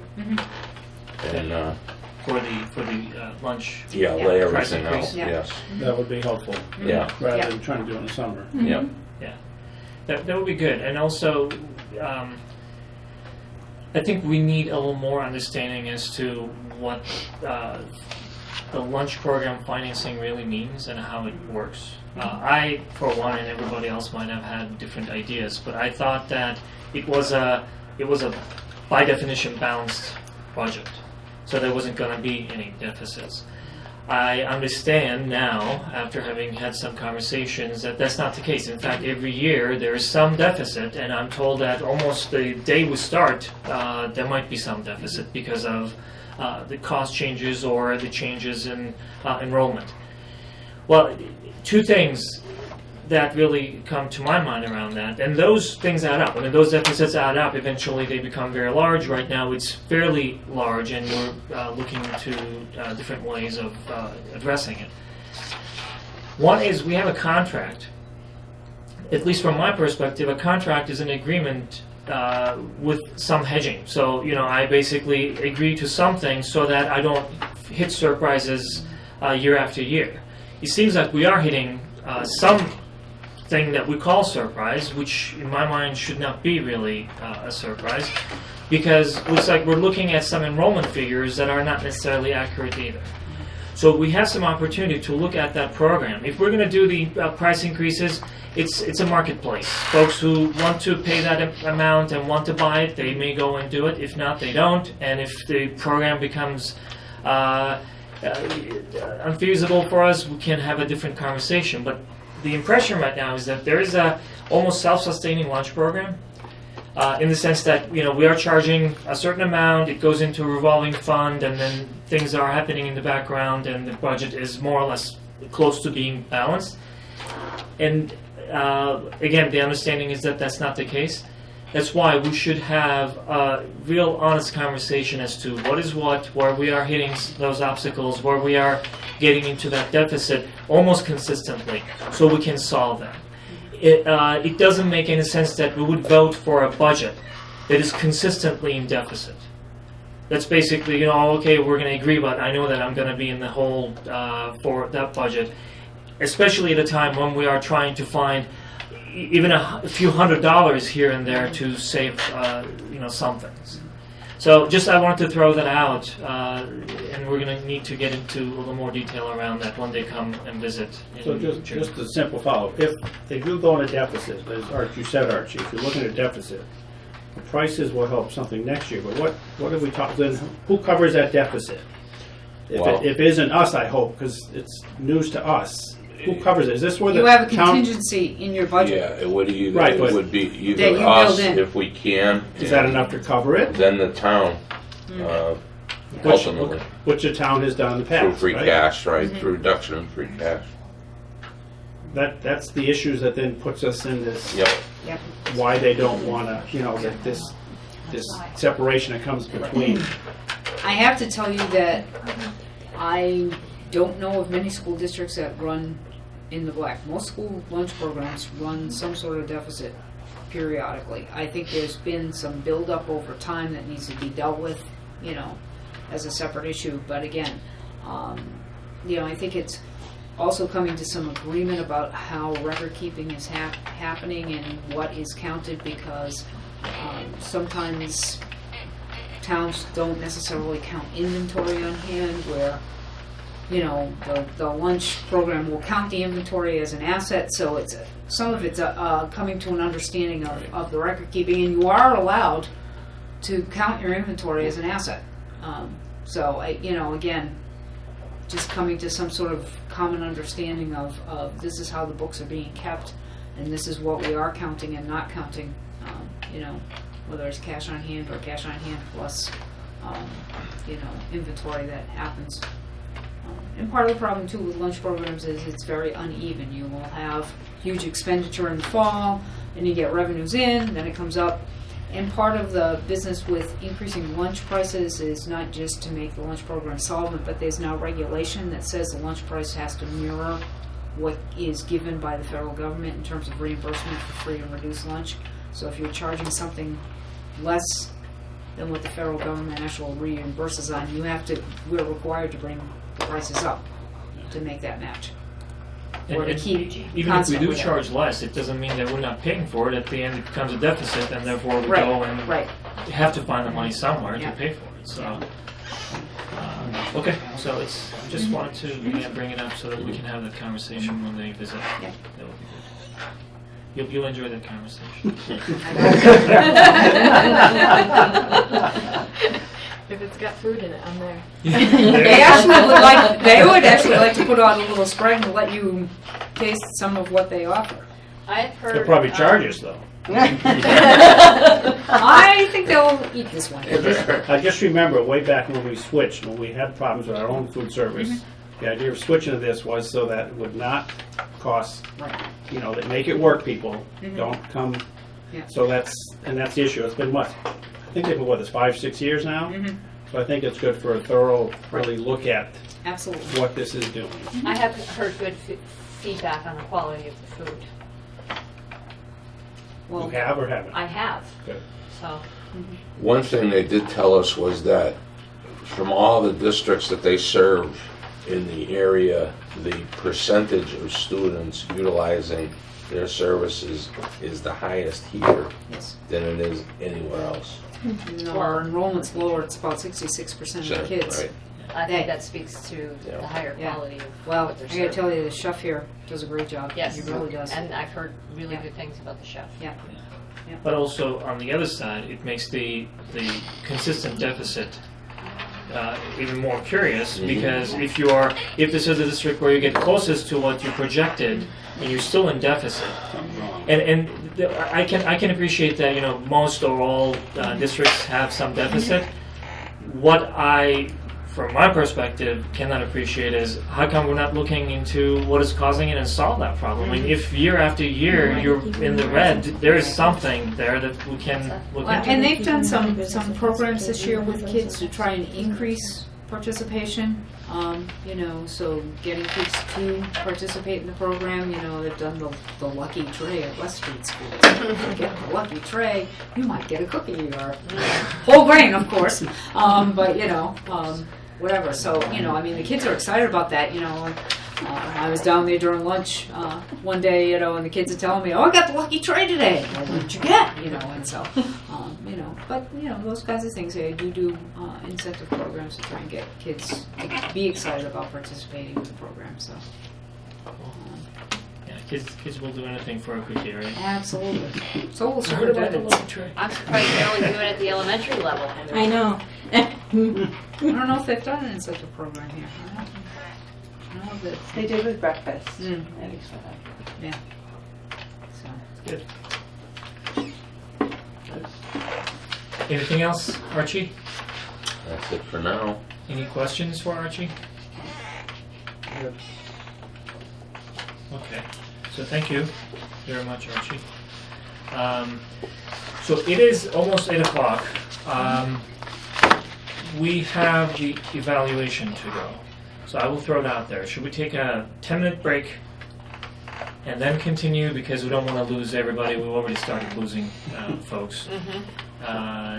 And then we come back. Would that be okay? Or would you like to just, plow through and see if we can finish it in about 15, 20 minutes? Keep moving. Keep moving? Keep on keeping on. She wants to go home. All right, That's right. we'll plow through then. I can print it the way it should have been. Oh, Yeah. Most of it looks good, actually. So, next we are jumping into our new business, and the big item there is superintendent's evaluation, our farewell conversation, or so-long conversation with Judy. First of all, thank you very much for sending that summary, or the self-evaluation, which was great as well. But also, I want to thank the members of the committee, because they all have done their own work and they provided feedback on that. So what I want to tell you first is that I took all that feedback, all the comments, I put them in one document. You don't know who gave it, but you're going to have that too, anyway. I put all in one document, including mine. Then I took everybody's checks, wherever they checked it, I created my spreadsheet. I found the weighted average for each one of those, and the weighted average basically becomes the final evaluation as far as where I check the boxes for that summary sheet. So let me see if this is on. Good, it is. Does anybody have anything to say, by the way? I don't want to really monopolize this particular conversation because everybody contributed to it. If you want to jump in and share your thoughts, that's fine as well. If not, I can just quickly go through what I have, and then we can continue the conversation. While he's looking at just that, we know in March of 2015, when we lost our superintendent, it came in at probably the most difficult time of the year, when budget walked into that zone and obviously hit the ground running a year ago, which was very helpful, and you just yeoman effort on your part, and the communication got out right away, and all those were just such pluses as we went into that interim period, and it continued through another difficult budget year this year, but I think you've been a savior for us, and I just can't say thank you enough. My pleasure. I agree with that. I think we all agree with that, and sometimes we potentially thought that you were here forever, or you have been here forever, because our conversations almost led us to believe that we've been having those conversations for a while. It just, it seemed very natural. So, at least from my perspective, I want to thank you for a few things.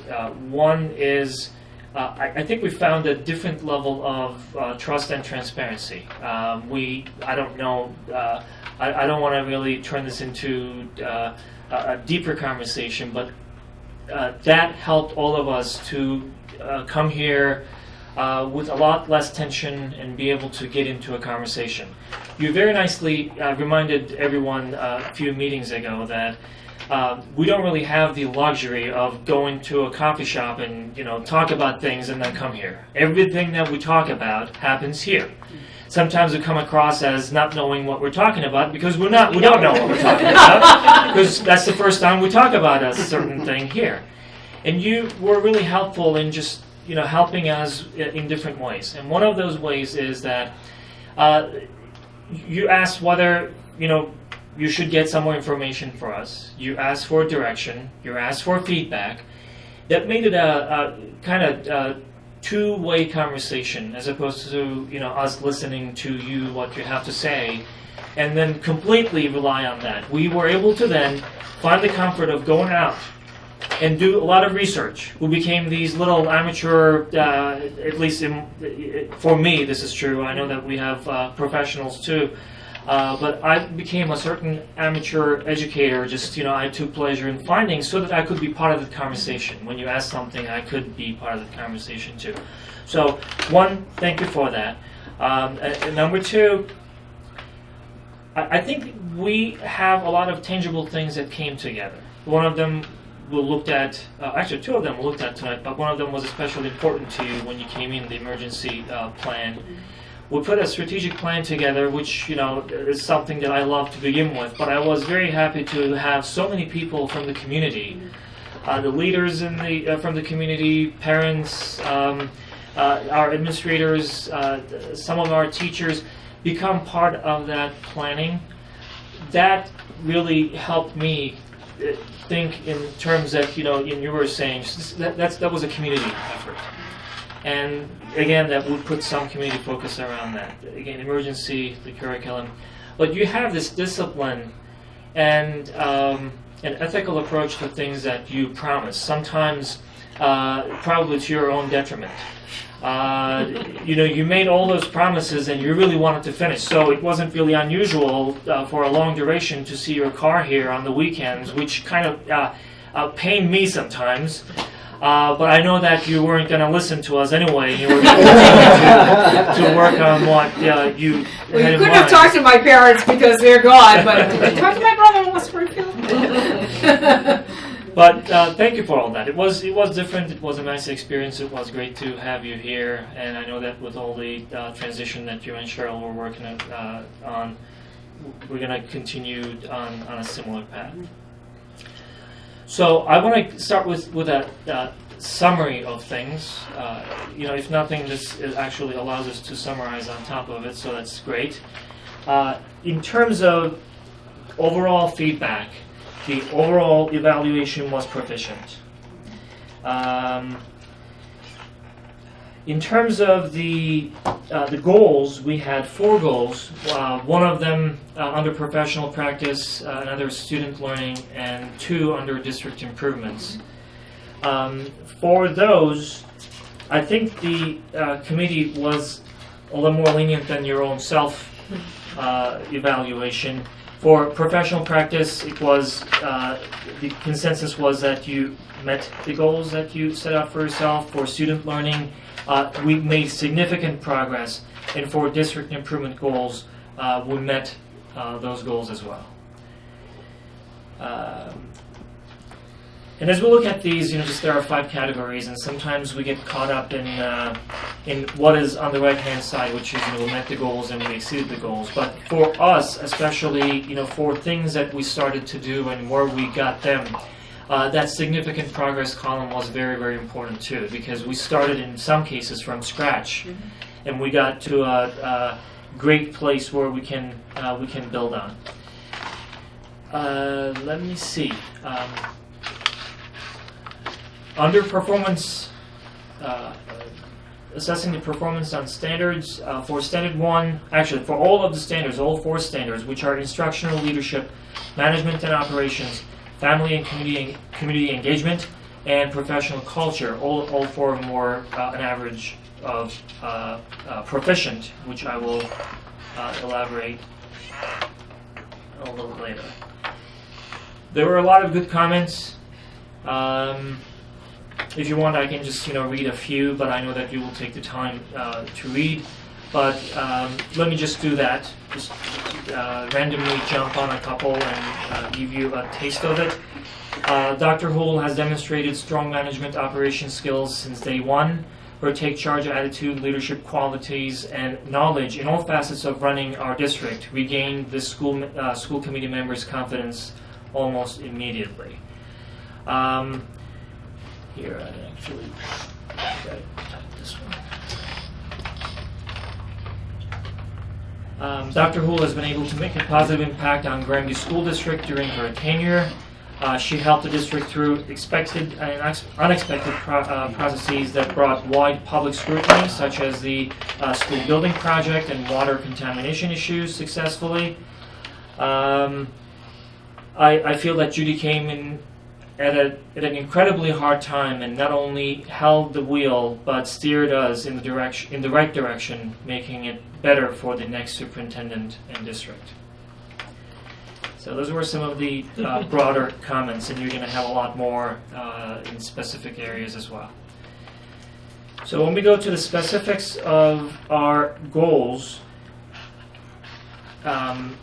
obviously professional practice and student learning had only one goal under them. The top one, professional practice, was met. Student learning was significant progress. The first one under district improvement is significant progress, which is by June 2016, I will, with the school committee and senior leadership team, work to conduct a thorough policy procedure review and update policies and procedures designed to help the district. I think we have done an incredible amount of work, and thank you again for all that. We're going to make it our commitment to finish it in a timely manner too. Or our chair will keep us to it, right, Marie? Okay. And the second one, the capital planning aspect of it, the creating 5-year capital improvement plan, that was a goal that you met. I just couldn't meet with capital planning. Yes, exactly. For each one of these, I will just give you the summaries. For instructional leadership, all 5 categories were proficient. So the summary obviously was proficient. For management and operations, which is the second standard, all 5 categories were proficient. These are all summaries of all 5 of us. For family and community engagement, the overall was proficient. For engagement, it was proficient. For sharing responsibility, it was exemplary. For communication, it was proficient. And for family concerns, it was proficient. And I will give you a couple of examples of those as well when I look at my spreadsheet. For the next standard, which is professional culture, there are 6 different elements under this one. Commitment to high standards was proficient. Cultural proficiency was proficient. Communication was exemplary. Continuous learning was proficient. Shared vision was proficient. And managing conflict was proficient. And that's it. So now, just a little detail as I did the weighted averages. For some of those, actually, some of the items in each one of the categories, you had some exemplaries, and you heard some of those. In some cases, they were mostly proficient. Let me just give you a couple of examples. In one area, which I have to now go back 2 E's. The fiscal systems, the overall was slightly lower than proficient, and I'm just giving this, in the spirit of transparency. Obviously, we, hit some challenges as we were doing our budget, so that's potentially a reflection of that. On the other side, when we go to family and community engagement, for instance, the first element of that one is engagement. It was very close to being exemplary by itself as well, so it was to the right. The second one, you already heard that sharing responsibility was exemplary. The remainder, all three of them, were on the Proficient Plus side. So there was a lot of confidence in the work that you have done. On professional culture, where most of them out of the 6 were proficient, for commitment to high standards was on the Proficient Plus side, and as you heard, communication was on the exemplary side. So one thing that, obviously, again, this is probably, many of us thought, we've been working with Judy for years and, here's what's going on. Or, some things we did not have and we found, and here's the appreciation. But I think, and I will ask everyone else to chime in with their thoughts on anything after this one. I think one area we really, thanks to you, laid the groundwork for success and more success is communication. We take it for granted, and sometimes we don't like communication. One thing potentially that we still have an opportunity for is that two-way communication. I think we're doing well on that information flow from school side to our community and our school community, students, families, administrators, and all that. But I really enjoyed reading your blog. I really enjoyed following you on Twitter. I know that not everybody likes to do those things, but for those people who liked to do it, now there was an option to do so. Just read your blog and see a few pictures and find about your events that were happening on the go because your Twitter thing popped up on my screen, for instance. In terms of involving people, and I see that as part of communication as well, I think we covered a lot of ground in being able to show to our community that we need to work together. We keep on telling everybody that we can't just do it ourselves, and that's the honest truth anyway. But it makes it better when everybody comes in with their own thoughts and feedback and ideas, so we put it together. Sometimes we disagree. In fact, many times we may disagree, but it doesn't change the fact that through those disagreements and conversations we find some pretty good ideas that we can implement in our school district. So thank you for being able to pull various members of our community into a number of conversations, whether it was some planning sessions or the coffee sessions that we ended up eating some of the cookies or drinking the coffee, but at least the effort was there. A lot of people started showing up, and I think we're going to want to continue many of those things that you started. So that's basically it. I don't know if you have any questions before I turn to everybody else, based on what I said. Okay, so it's all. From my perspective, I think the communication just being in this position was exemplary. I mean, I always felt like we could have a collaborative conversation, and it felt, even though there were times when we disagreed, it felt respectful and professional and open, and that takes two parties to be able to do that, and I never once felt as though it wasn't possible. So I really appreciate that, especially being a new school committee member. You didn't make me feel that way. To add on to that, I was going to say something like that. But the fact that, especially us being newer, there's a lot to learn. This is a huge learning curve, and you helped us through that without treating us like we were stupid. And it's hard to do. I mean, you're trying to do a job and looking to us for guidance, but half the time you had to give us the guidance first to know what the choices are. And I appreciate the education because I feel much more confident now in the position that I can think about other things and not having to learn the position because you helped us so much. So I appreciate that very much.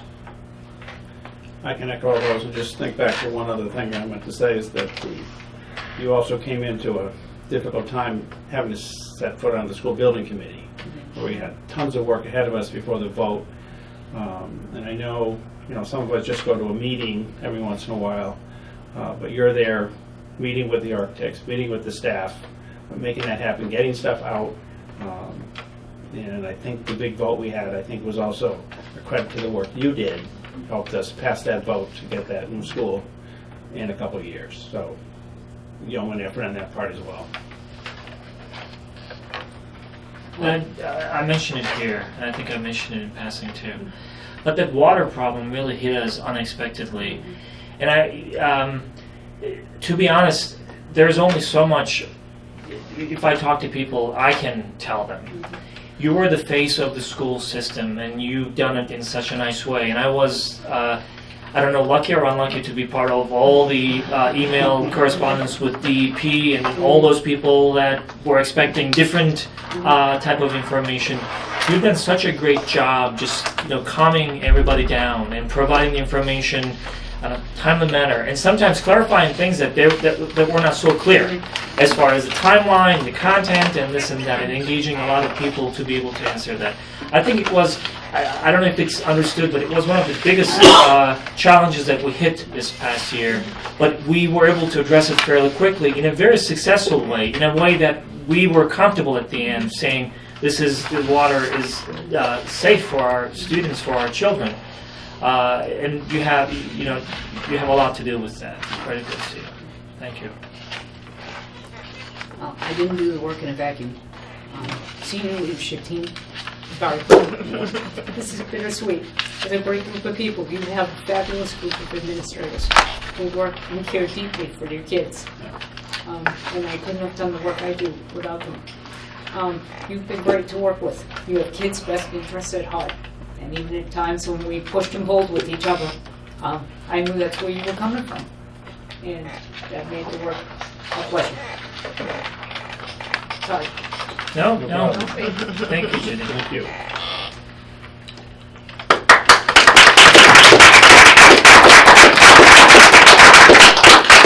And John Sullivan deserves a great deal of credit because he bore the brunt of the water issue. Yeah. Samples weekly, flushing pipes, all of that stuff. He bore the brunt of it. And he really did. What a way to step into the job. Yeah, and that amongst other things. He's done a fabulous job. It was a good hire. Well, good hire. So we have a very quick item, and then after that, if you can stay for just 5 more minutes, probably it's going to take us 5 more minutes, then we're going to wrap it up, and we're going to have a very quick celebration right after that. Unless anybody has anything to say, Cheryl, anybody else, feel free to jump in. If not, we're going to go to that last item. Good? I'll say for the record, because we're going to be taking Dr. Cole out later this week. But I don't want to speak for all the administrators, but in our view, she's been exemplary to work with. I have not worked with a professional like Dr. Houle has really said something. When she wants to do something, she gets it done. It's just been incredible in the last 15 months or so working with her, and what we've learned as an administrative team. She's been exemplary. And I echo every single one of his sentiments. Like, I've learned a tremendous amount. And she's made me, and I want to say all of us, better at what we do because of her leadership. So, thank you. Thank you. Well, thank you for sharing that. Appreciate it. Anyone else? Or anyone on this side? If not, I'm going to expedite this so we can go to the celebration. Works for me. All right. So I guess we want to play your favorite game one last time. Meeting with bingo. you at least. Yeah. here. I just put out a draft calendar just because it's the night you've reorganized. Since you've gone to 2 meetings a month, there are a couple of months where there's conflicts with holidays and whatever. Put it down to 1 meeting, knowing that budget season you're going to have extra meetings and whatever. But just put out a draft of a possible calendar for you to look at for next year. And whether or not that works for all of you and for Cheryl. When is June's Do we meeting? have June? Yeah, what is June? June is June 6th and June 20th. Wait, so Yeah, we're all yeah. together. Okay. This would be for the next academic year.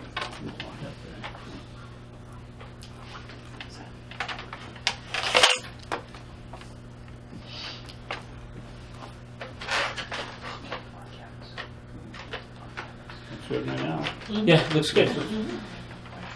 Looks good. Unless Cheryl wants to meet more than that. I'm good. Yeah. It sometimes feel like, I'm missing something if we don't show up every Monday. Or every I know, we've been together. I've seen you guys more than I've seen my husband lately. There's something wrong with this picture. We can end that fast. Yeah. So I guess this is good. We don't have to, we're good with our upcoming calendar. Because I know that Kathy likes to look this up on the website and get her rolling, so. Ian, did you want to present anything before we Yes. wrap up? Sure. Okay. Well, I have to step out. Okay.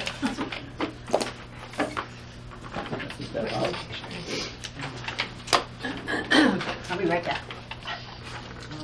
She's right back. So we do it before the camera goes off.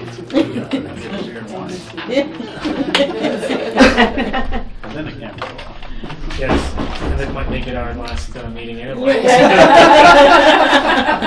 Just so you know, in June, you will need to deal with the NEASC report, fine. and I do have copies so that you can put it under the pillow and digest it between now and You June. can learn it by This osmosis. is from the school. Oh, thank you so much. Oh, those are beautiful. A couple little things for you. How pretty. Yeah, exactly. Again, thank you very much, Judy. Thank you for everything. It's